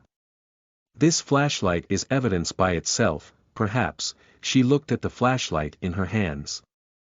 "I could use it to travel into the fog once again to seek help from the bookstore's owner and acquire his aid." She held the flashlight and walked in the direction from which she had come. Amid the light, the path gradually became clearer. Swiftly, she arrived at the place where she'd stepped on the descendant of Demon Moon. On the ground, the once colossal descendant of Demon Moon had vanished, leaving behind not even a teeny bit of trace evidence. She turned her head. The light in the depths of the fog seemed to have been extinguished. The whole world was empty and dark. There was only the light from the flashlight in her hand. Chapter 6. You are listening at NovelFull.audio. Noise in a Dream Translator. Nyo-i.bo Studio Editor. Nyo-i.bo Studio. He watched as the foreign woman's figure vanished into the mist. Ling Pinyin returned to the store and pulled down the rolling door. Then he locked the door, walked to the counter, and picked up his phone. After thinking for a little while, he looked at the watch and the cyan-colored crystal-like object in the drawer below the counter and said to himself, these may be valuable items. I think I'll keep them upstairs. Public security in the Federal Empire had always been good. But there was no way to completely prevent things like petty theft. Going upstairs and turning on the lights, he plunked the 2 items down on a table as he slumped onto the soft sofa as he usually did. I feel good. He opened up a canned drink and slurped a few mouthfuls. Time to play some games. I have a feeling that I will be able to break through to silver tonight and maybe even step into gold. It had been several days since he dropped into the silver rank before swiftly plummeting into bronze. Now, it was time to return and let those brave heroes in gold witness the fury of an avenger. He forgot about the strange cyan crystal and the watch, took out his phone, and went into the rift. Tonight, foul winds and showers of blood were bound to rain over the rift. Exiting the fog, suddenly hills of ruins appeared before her eyes. With the gospel for synthetic beings held tightly in her hands, Elizabeth issued an order to her core, check the time. The time now is Void Era Year 102, April 14, 3:12 p.m. When did I enter the fog? Elizabeth asked another question. Void Era Year 102, April 14, 3:11 p.m. Elizabeth raised her head abruptly. Sure enough, things were just as she had expected. She held up the gospel for synthetic beings high, feeling the rhythm of steel and the roaring of engines that were coming from the book. Core. She demanded. Flesh is weak, but steel is eternal. Will you join me on the path of spreading the everlasting way of steel? The quantum core under the frontal lobe of her brain was a tool that had been mass-produced and installed by the Doomsday Fortress. It was just a rigid tool. But Elizabeth knew that, at present, it was no longer the core it had been in the past. The will of machinery had already penetrated into the core's database. The everlasting steel had given her core a will of its own. It was indeed as she had expected. After a momentary lag, the voice of the core echoed in Elizabeth's brain. Flesh is weak, but steel is eternal. Good. Elizabeth smiled. At this instant, her mechanized mind disintegrated. It was replaced by a brand new power. A true machine was by no means rigid and ruthless. On the contrary, it had absolute materialism, absolute reasoning, and absolute rationality.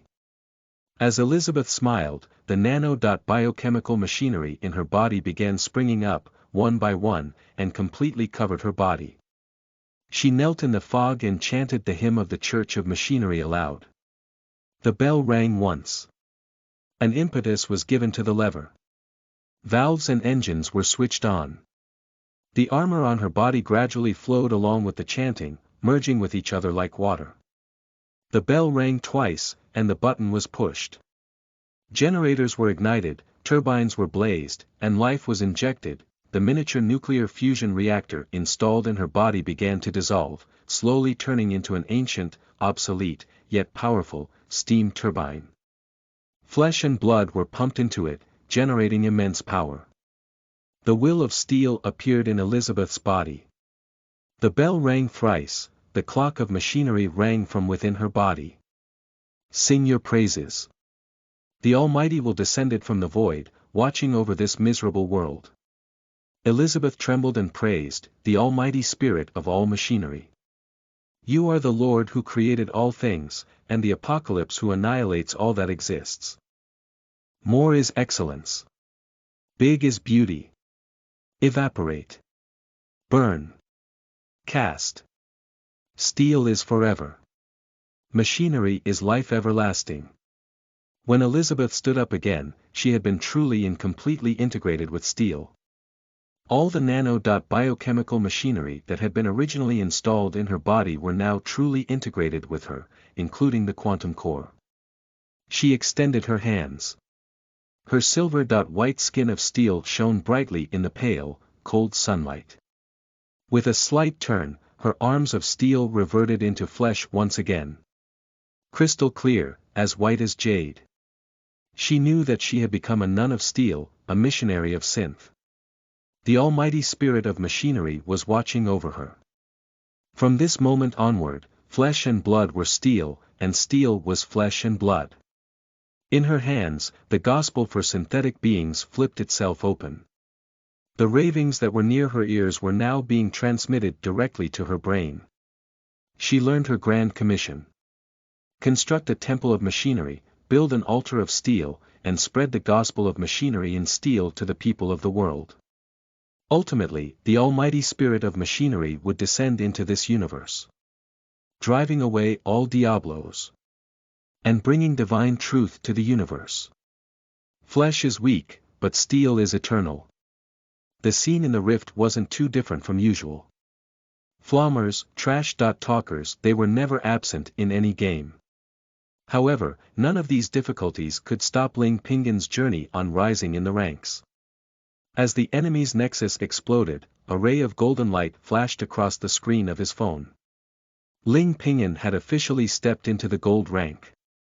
After a few days in depravity, he was finally back, returning to his former peak and honor. What a pro I am! He picked up his drink as he sat on the sofa and guzzled it down. He was very pleased with himself. Wait for me, you scrubs in the rift. Your king is back. He already gained the confidence to enter the legendary challenger rank and let all the heroes in the rift surrender under his feet.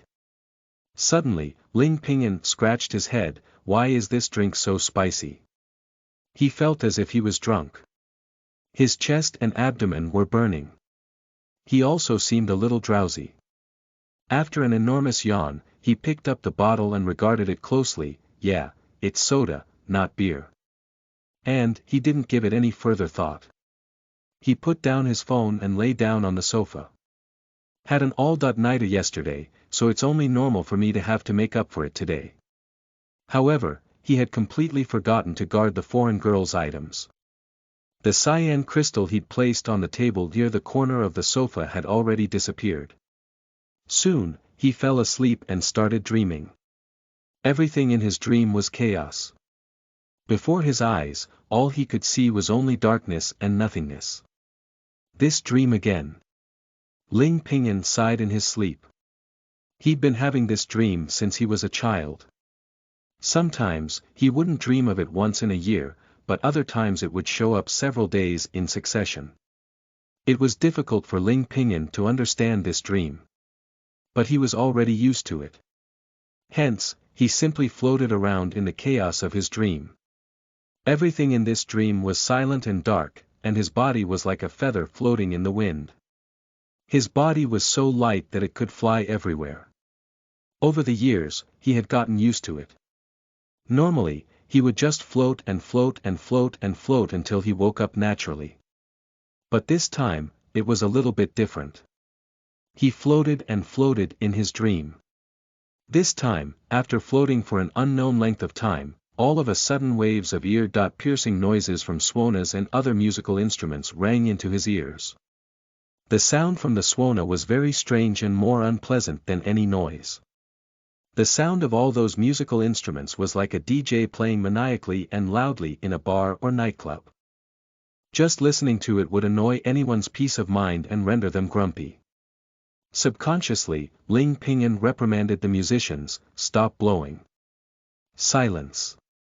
Then the world became quiet. And he also woke up. It's morning already. He opened his eyes. The first rays of the morning sun were falling onto his balcony. There were already cars on the road outside. Picking up his phone on the sofa, Ling Pingan glanced at the screen. There was a message. Little Aunt Pingan, that girl who I introduced you to last time I saw you told me that you didn't add her to your contacts. What's the matter? When Ling Pingan saw it, he quickly pretended that he hadn't seen it. He slid his phone into his pants. Blind dates or whatnot, that they were too troublesome. Weren't games fun? Or was it that writing novels made him unhappy? Why must he bother himself to be like those 20-year-olds who had one baby in their left hand and another in their right? Ling Pingan abruptly looked at the table near his sofa.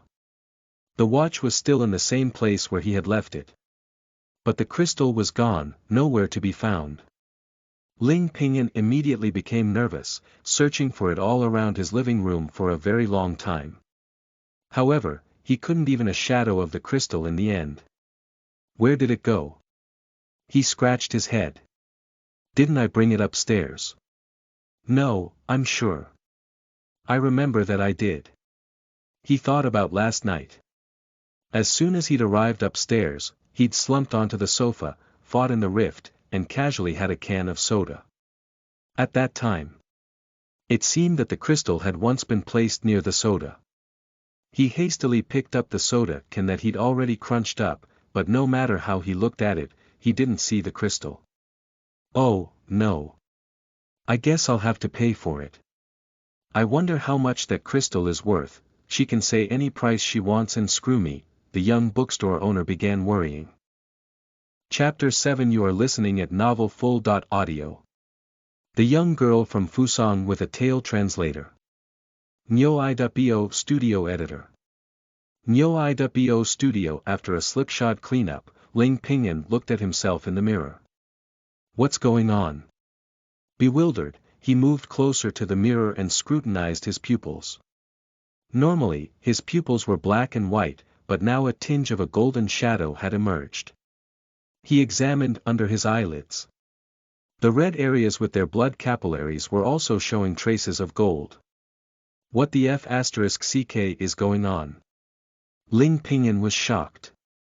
Has the heavy metal content in my body gone over the limits because I've eaten too much takeaway food recently? He felt overwhelmed with worry.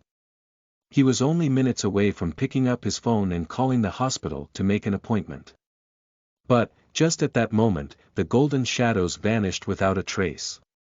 Underneath his eyelids reverted to their normal appearance too. Was I seeing things? Ling Pingyan scratched his head, scrapping the idea of phoning the hospital. Looks like this is happening because I'm not wearing my spectacles. He looked in the mirror for a long time and finally came to this conclusion. It was probably because he usually wore his glasses all the time and now he'd had a reaction because he was unaccustomed to not wearing them. He picked up his phone, opened a shopping app, and purchased a pair of ordinary sunglasses that had exactly the same prescription as the glasses he wore for his near-sightedness. The sunglasses were really cheap which included their shipping. After finishing with his morning ablutions, he walked downstairs slightly sluggishly and opened the door of the store. He looked toward the shop next door. Aunt Kai's shop wasn't open today. He seemed to remember that Aunt Kai had told him yesterday that she would be going into the city today to handle some affairs. So now Ling Pingyan began wondering about his breakfast. Aunt Kai's steamed dumplings and dohua had been his go-to for the past 2 years. He had developed an addiction to their taste. At that moment, coincidentally, he turned and saw the poster that the young girl from Fusang had delivered yesterday. I'll have beef ramen then, he said to himself decisively. Then he picked up his phone, made a call, and ordered a Fusang beef ramen takeaway. Next he sat down at the counter and turned on the television while waiting for his food. The morning news was being broadcast. In response to the foot-and-mouth disease epidemic currently taking place in the Beizhou Kingdom, the federal family and various kingdoms have been giving them a helping hand. The announcer continued, in addition to the various rescue and assistance policies given by the central federal government, the allied kingdoms have also begun to provide assistance to our brothers in Beizhou. The scene on the television showed dozens of huge military transport planes lining up at the airport and preparing to take off filled with supplies. Today, the Nanzhou Kingdom's Strategic Transportation Unit has urgently transported 3,000 tons of disinfectant and 500 automatic spraying devices to Beizhou.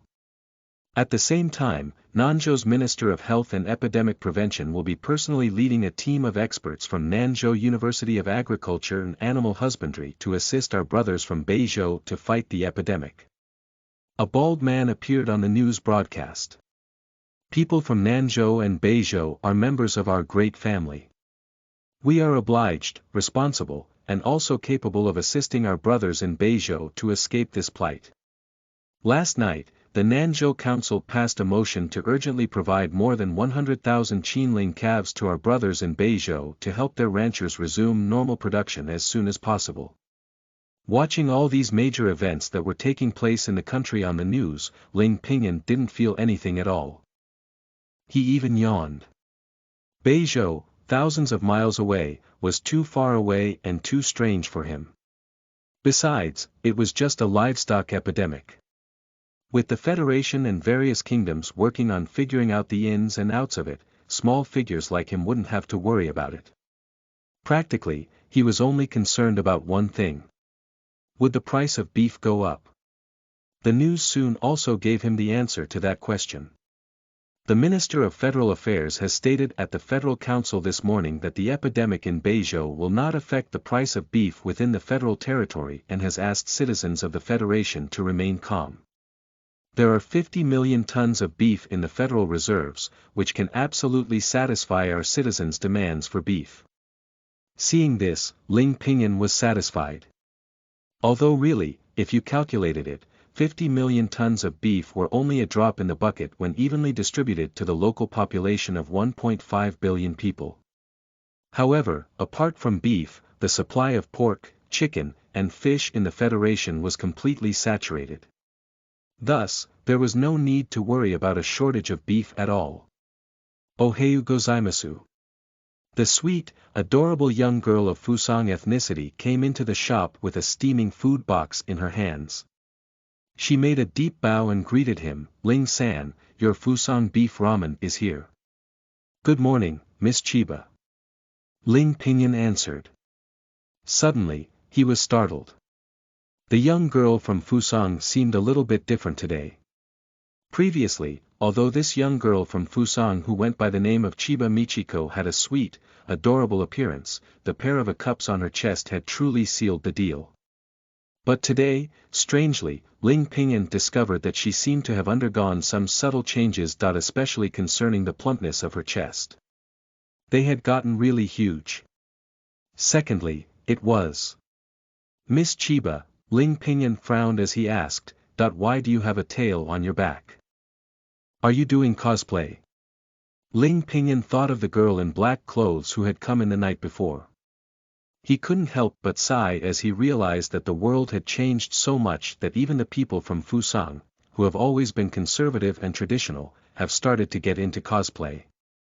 The young girl from Fusang's expression altered abruptly for a second, but swiftly returned to its normal appearance.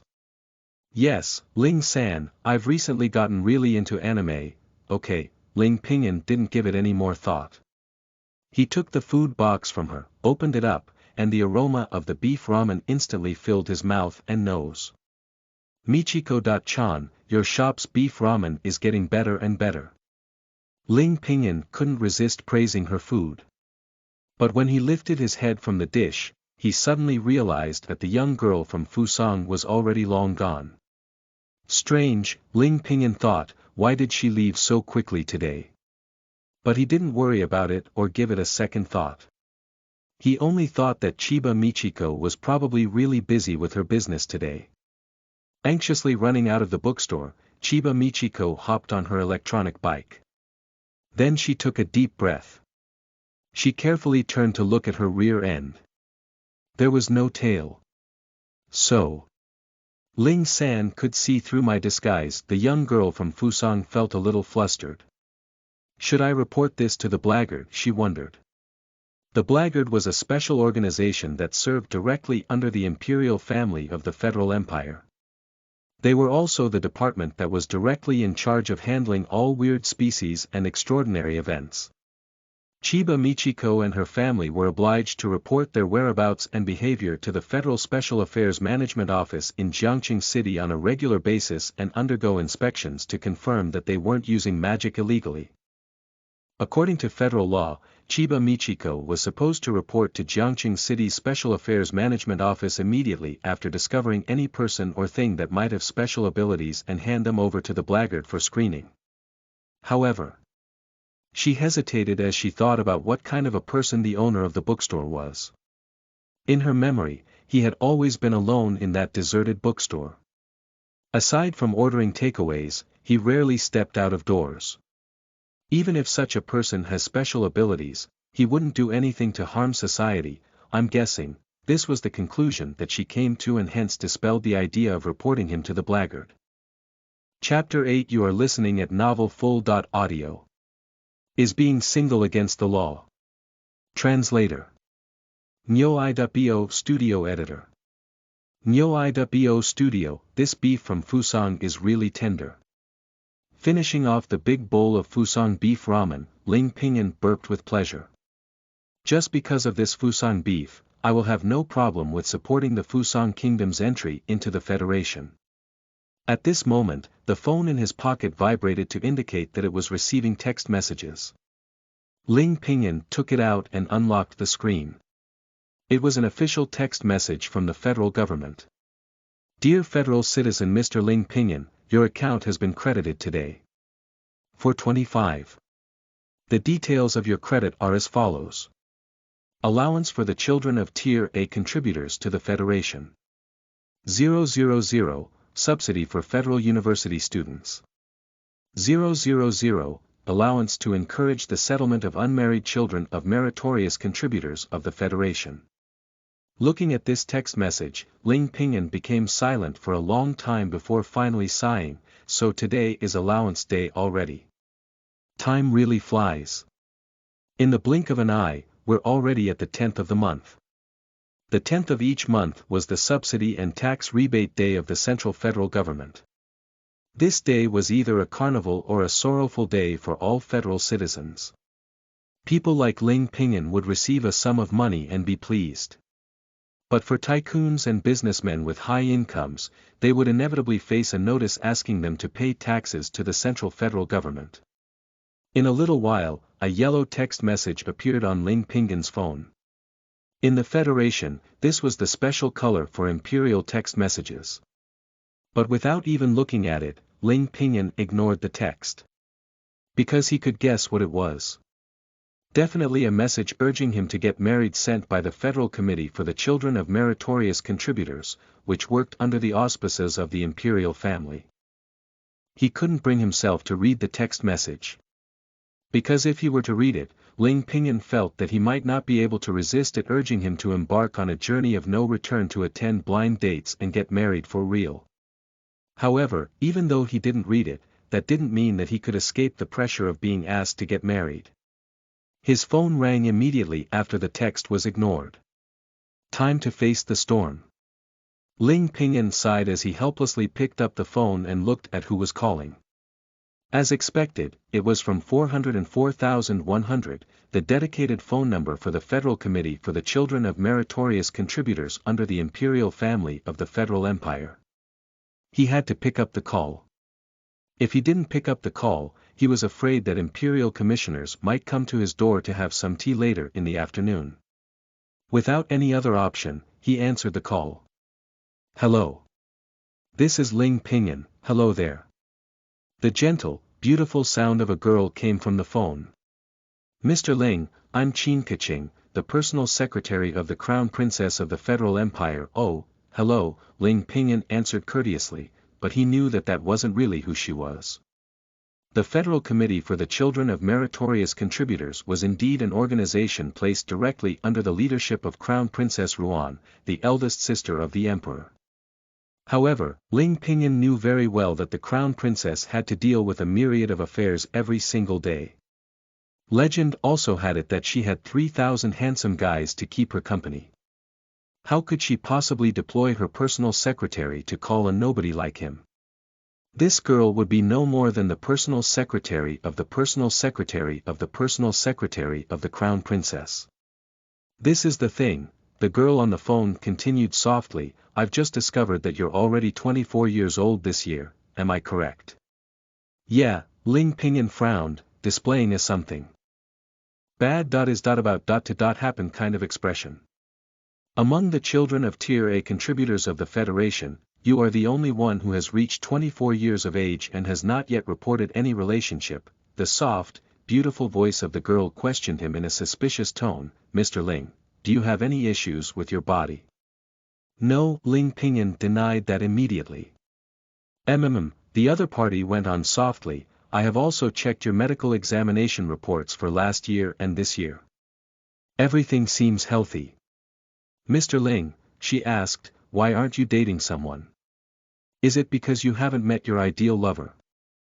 I've discovered that in the past 3 years, the Governor General of Guangnan has sent you 7 invitations to the Children of Meritorious Contributors matchmaking event, but you never attended any of them. Hearing that, Ling Pingyan could only smile awkwardly. Matchmaking event. If he had the time for a matchmaking event, wouldn't it be better spent playing a few games or writing a few chapters of his novel while staying home? Is it because you are worried about the cost of marriage and childbirth? The soft, beautiful voice of this girl wouldn't stop talking in this persuasive tone. Mr. Ling, you don't have to worry about this. In fact, according to the Central Federal Government's Act and the special policies enacted by the imperial family, as long as you start dating someone, fall in love, or even get married and have children, the subsidies and allowances you will receive will continue to increase. I can assure you that the federal government and the imperial family will never let the descendants of meritorious contributors be incapable of falling in love, getting married, or being unable to afford to send their children to school.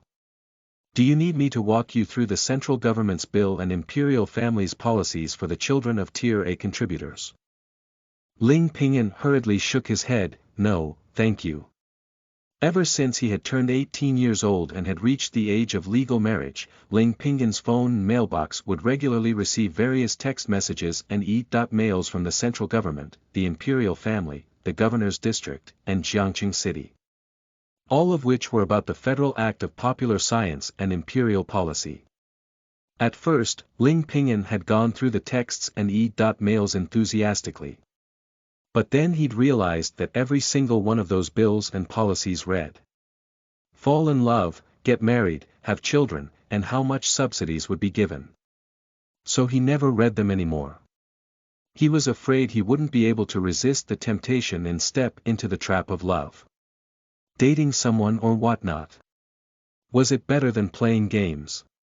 Was it better than writing novels? There was a long silence on the phone.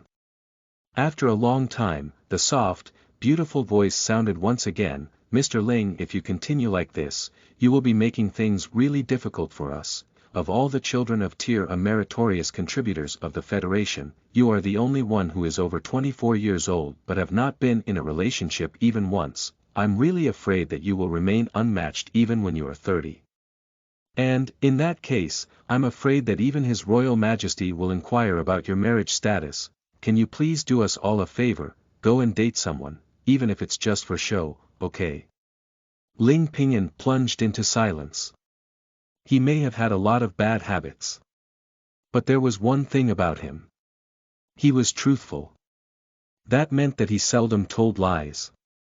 Even if it was for being kind, he would try his best to avoid it. Besides, he could get into legal trouble if he were to lie to the imperial family.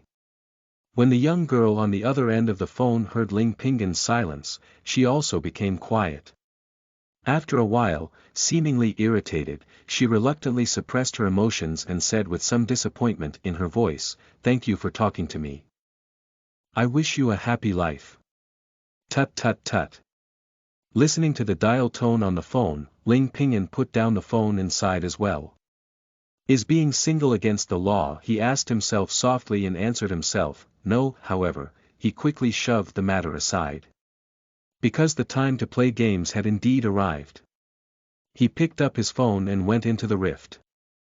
Thousands of miles away, north of the Guangnan Governor's District, at the lower reaches of the Yangtze River, the towering imperial capital stood firmly on the banks of the Yangtze River. In an edifice in the Linjiang district, a young woman angrily put down the phone. Just what kind of person is he? She spoke somewhat indignantly. If it wasn't that you're a child of a Tier A contributor, I would really like to call the Ministry of Finance and tell them to cut off your allowances and subsidies. Ring ring ring. At this moment, a red telephone on her desk rang. She quickly answered the phone. Your Highness, she got up from her seat and bowed. Yes, I'm Qin Keqing, yes, I will get it done as soon as possible. Rest assured, Your Highness. Yes, placing the phone down, she slumped in her chair. She reached out, picked up a file from the desk, opened it, and looked at the smiling young student who was wearing a bachelor's uniform and a traditional imperial crown. She couldn't help but grit her teeth. Is dating someone really that hard for you? She asked vexedly. If she could have, she would personally have flown to Jiangqing City, captured that damn otaku and brought him to Janya City, thrown him onto that matchmaking program on Janya television, and let the 24 female guests tear him into pieces. A descendant of Tier A contributors was enough to drive those materialistic girls crazy. But unfortunately, she couldn't. Children of Tier A contributors were not only protected by federal laws, they were also given preferential treatment by the imperial family. Their files and existence were all classified information. Unless they spoke out themselves, it was absolutely impossible for outsiders to know who they were. Also, for those who knew, they wouldn't dare to spread this information at all. At present, the federal government and the royal family were in charge. Most of the imperial family's efforts were centered on being matchmakers. Her Royal Highness Crown Princess Ruan was the one in charge of implementing this policy. In current times, it was the imperial family's basic policy and one of the central federal government's jobs to provide preferential treatment for the descendants of meritorious contributors and to take care of their lives and families. A male in a household who was 24 years of age who hadn't been in a relationship and in fact had never gone on a date was a thorn in everyone's sides. With no other option, there was only one thing that she could do. Pass the pressure downward. She grabbed the phone, called the Federal Office of Special Affairs for the Children of Meritorious Contributors in the Jiangnan Governor's District and verbally assaulted the person who should have been dealing with this until he cried uncle. Chapter 9. You are listening at NovelFull.audio. Broken Dreams Translator. Nyo-i.bo Studio Editor. Nyo-i.bo Studio. With a solemn face, Hanli walked out of the base's hospital. She had a report in her hand. The Psychological and Spiritual Safety Assessment Report. She'd scored an excellent on every item. The evaluators had believed that this was simply a miracle. They'd even hoped that they could keep her in the hospital in order to observe her day and night. Because almost all demon hunters had different levels of psychological and spiritual problems. But Hanli realized that everything that she'd experienced was an illusion. The ravings in her ears were becoming stronger and stronger. Different colors were gradually appearing everywhere she looked. Sometimes, she would even perceive strange and bizarre things as if she were in a trance. If this goes on, Hanli sighed softly to herself, I will go crazy. However, she had no other options. She could only walk straight into the darkness along one single path. Elizabeth strode down the stairs. Pairs of scarlet eyes lit up around her one after another. Paying no heed to them, she continued to walk forward. Consequently, countless monsters continued to spring up from the darkness. You are just living corpses who are hanging on to your miserable existences, relying solely on your instincts. Her body abruptly turned into steel. The steam turbine rolled, pumping in flesh and blood. Are you worthy of becoming an obstacle in my quest to build an altar of steel? Her arms morphed into two colossal saw blades. Amid the surging power provided by the steam turbine, the saw blades spun wildly. The quantum core fused with her brain accurately located and calculated the position and speed of each living corpse. 1/1 living corpse. In an instant, the massive underground cave had become a slaughterhouse. A slaughterhouse made of iron and steel. 5 minutes later, Elizabeth stepped on the body of the last living corpse, walked to the bottom of the cave, and arrived in front of a rusty steel door. On the door, the emblem of a bald eagle was stained with flesh and blood. While behind her, hundreds of living corpses had been reduced into minced meat. These were merely monsters who had been transformed from human beings after having been distorted by the sense of Diablo. Their individual combat capabilities were even inferior to those of regular people. They were the type of monster that currently were the most numerous in the world. They were also the most preferred fodder of the descendants of Diablo. Facing steel, however, they were only worthy of becoming minced meat. Arriving before the steel door, Elizabeth turned back to look at the scattered chunks of flesh that were still wriggling and crawling without consciousness despite having been shredded into bloody bits. She shook her head. The steam turbine continued to whirl, pumping in flesh and blood. Fiery flames were being ejected from her hands. All the minced meat was soon burned into nothingness. Finally, she turned around and pressed the bald eagle emblem on the steel door, twisting it lightly. A keyboard sprang out. An electronic female voice could be heard coming from a loudspeaker. "This is the Combat Resource Reserve Inventory of the Union Army, serial code A130, of the United States of America. Please verify your identity and provide authorization documents." Elizabeth smiled when she heard the voice. This was exactly what she had been looking for. A place with an abundance of alloyed steel and countless items of machinery. All the conditions needed for a perfect altar of steel were here. At noon, the glasses that Ling Pingyuan had ordered arrived. Holding the item in his hands, he felt that it had been a good purchase. After trying them on, Ling Pingyuan finally felt more comfortable. Having worn glasses for 7 or 8 years, they had become familiar to his body. Not wearing glasses had all of a sudden really felt uncomfortable.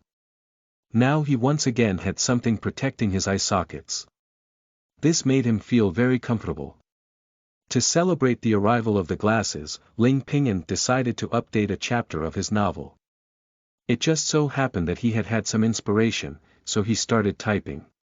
He'd soon finished a chapter, hitting exactly 2,000 words. Not a word more and not a word less. This was a habit and an instinct that he had cultivated and perfected through many years of online writing. After proofreading the chapter, Ling Pingyuan clicked on upload. Then he waited patiently. While he was waiting, he turned on the TV out of habit, just in time for the afternoon news slot. The foot-and-mouth disease in Beizhou continues to spread. On the television screen, the announcer seemed to have gotten rather solemn. According to a report from the Beizhou Kingdom's Grand Secretary of Agriculture, Chen Song, as of 11:00 p.m. local time in the Xianan prefecture of Beizhou, a total of 325 pastures and farms have reported occurrences of foot-and-mouth disease. It seems to be affecting all areas in the central and western parts of the Beizhou Kingdom. Prime Minister Zhou Qingxian of Beizhou had urgently submitted a proposal requesting Beizhou's Council of Ministers approval to enter a state of emergency and had also submitted an application to the central government to mobilize Beizhou's Biochemical and Epidemic Prevention Unit. Watching the news, Ling Pingyuan sneered, "Looks like this may be the end of Beizhou's current cabinet." This was a general election year.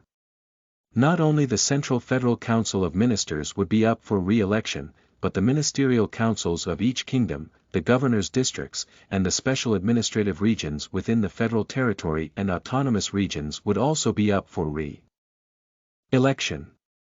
At the same time, the central cabinet of the federation and the cabinets of the 4 kingdoms, excepting the Shizong kingdom, which still had a monarchy in place, were all going to have elections.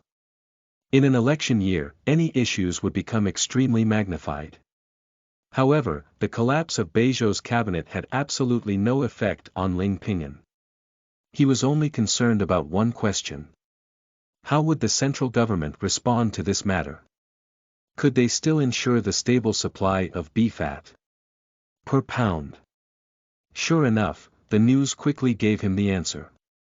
Zhang Xiao, the spokesperson for the Federal Cabinet Affairs, said in response to reporters' questions at the Federal Cabinet press conference that morning, the central federal government will take all measures to stabilize beef prices and ensure that no problems will arise with regards to beef supply for the local people within the federal territory. The central government will ensure the stability of the beef prices of grades A, B, C, D, and E. This is the solemn promise of the current cabinet to the people of the Federation and to His Majesty the Emperor. Seeing this, Ling Pingyuan was relieved. The Federal Empire was particular about upholding promises. The cabinet spokesperson had already said that they would ensure the stability of the beef supply and prices. Hence, even if the central federal government were forced to pawn their pants, they would never go back on their words. Especially because this year was a general election year. If the cabinet dared to break their promise, people in the purple zone would vote with their feet and send the Datong party into office. Therefore, he could continue to feast on beef fat per pound to his heart's content. Thinking of beef, Ling Pinyin picked up the phone and ordered a dish of Fusang beef teppanyaki. Then he turned off the television and looked at his computer expectantly. He opened the author's page and clicked into chapter management. There are actually 5 comments for this chapter. Ling Pinyin looked at the comments displayed, which boosted his confidence. It seems that indeed I am the king of novels chosen by heaven. This guy is number 6 after the 5 titans. 1. In the past, the number of comments received by his novels had basically hovered somewhere between 0 and 3 within half an hour after a chapter was published. And now today there were actually 5. An astonishing growth. Simply terrific. He was even tempted to not play games today and write another chapter. Clicking into the chapter management page, Ling Pinyin looked at it with pleasure. The first comment said, first. The second comment said, second. The third comment replied to the first 2 comments, are you bots? Why do I see you commenting first and second every single time? The first commenter replied, heh, heh. The second commenter replied, Ling Pinyin looked at it and smirked, heh, well, no matter what, I'm a man who has 5 comments on my chapter now. He unlocked his phone, took a picture of the screen, went to egame.qq.com, and tapped into the author's group chat. He was preparing to send the photo he had just taken and brag about it in the author's group chat. He saw a guy whose ID was Chipaja chatting with people. Chipaja wrote, funny readers are seriously gold. Picture, picture, picture. Ling Pinyin looked at the readers' comments displayed on the pictures sent by Chipaja. He quietly turned off the author's group chat. His dream to become the 6th after the 5 titans had ended before it had even begun. Since he had suffered a setback with his novel, he could only make it up with his hobby. Opening the phone, Ling Pinyin went into the rift. 1. 5 Titans refers to 5 of the most popular novel writers on the Chinese novel platform. Chapter 10. You are listening at novelfull.audio. Flat Peach Translator. Nyo I.bo Studio Editor. Nyo I.bo Studio. Hanli walked to the base's supply collection point. She inserted the card she always carried around with her into the electronic card slot. After the red light beeped, her personal account data appeared on the screen. Name: Hanli. Gender: female. Age: 18. Position: Major in Donglin City Security Department. Contribution points: 21,321, number of sweeping missions completed. 43, number of individual missions performed. 25, task completion rate. 70%. Looking at the data displayed on the screen, Hanli pondered about it for a minute and then extended her hand and tapped the exchange button on the screen. Immediately, the list of exchangeable items popped up. Among them, the more than a dozen special resources that were only eligible to demon hunters were particularly eye-catching. Hanli thought about the Lower Abyss research report she was holding. The bookstore owner who she'd met in the fog had priced it at. She'd used the spirit blade she always carried with her, as well as a pack of cerulean spirit tea, as a pledge to the bookstore owner, and he had consented to let her take the report away. This was what she had been thinking about. A spirit blade had the exchange value of 5,000 contribution points here in the base, while a pack of cerulean spirit tea was 500 points. In other words, if her guess wasn't off the mark, as mentioned by the bookstore owner was roughly equivalent to 100 contribution points. Hanli wasn't quite sure about that, but she believed that it should be almost correct. Therefore, she needed something that was enough to impress the bookstore owner so that he would sell better books to her. Han Li's eyes scoured the screen. Finally, she found something that she thought would surely impress the bookstore owner. It was also the exchangeable item with the highest value in the base. A flat peach. Han Li extended her hand and gently touched the image of a flat peach on the screen, and the screen immediately diverted her to the introduction page. Flat peach. After the Great Apocalypse, a magical peach forest grew at the peak of Mount Taishan. Peach trees bloom once every 3 years, bear fruit 3 years after flowering, and mature 3 years after bearing fruit. Each individual plant will yield at most 9 mature fruits. As appraised by the National Group of Experts, the flat peach has the magical ability to reshape bodily function, repair physical damage, and strengthen the human body. Because of its scarcity and the difficulty involved in obtaining it, it is included in the catalog of the National Strategic Reserve Supplies. Exchange condition. Demon Hunter, rank. Major and above. Exchange price. 30,000 contribution points. 30,000 contribution points. Han Li tried to approximate the exchange rate. It should be equivalent to the as mentioned by the bookstore owner. The Lower Abyss research report is, it should be possible for me to exchange for a book from the bookstore owner that can help me get rid of the ravings or at least something that can enhance my will. The ravings in her ears skittered, seemingly telling her that her judgment was correct. Han Li stretched her hand out to her waist and touched her flashlight. I'm still lacking more than 7,000 contribution points. Han Li raised her head. I need to do some missions. So she exited the page, returned to the home page, and tapped on the mission area. The sweeping missions posted by the Donglin City Security Department immediately filled her sights in a densely packed manner. Han Li randomly scanned through them and found the mission that she wanted. A harpy has been found nesting in the northern suburbs of the city, 100 miles north of the farmland base. Destroy the harpy's nest or drive it away. Reward: 1,300 contribution points. This mission had been posted by the Donglin City Department of Agriculture. Without even thinking, Han Li accepted the mission. A group of gargoyles has been found near the expressway in the northern suburbs of Donglin City. Eliminate them. Protect the expressway from any damage. Reward: 500 contribution points. This mission was posted by the Donglin City Transportation Department. Han Li accepted it also. The building in the north of Old Donglin City, the original Jintai industrial edifice, has been taken over by red demons. Clean them up or drive them away. Reward: 1,000 contribution points. Han Li kept on tapping on accept mission. Soon, a massive blank space appeared in the initially crowded mission area. She alone had accepted more than a dozen tasks within a short period of time. All were located in the northern suburbs and northern areas of Donglin City. For Han Li, she was only doing this because convenience would translate into higher efficiency. But for Donglin City's security base, this news was like an earthquake. Swiftly, Han Li's communication device rang. As she answered, the voice of Wang Jingcheng, head of Donglin City's security department, could be heard in her headphones. Major Han, why have you suddenly accepted so many missions? Could it be that, he asked worriedly. In the past, when demon hunters started to accept missions frantically, it was a sign that their bodies were beginning to collapse.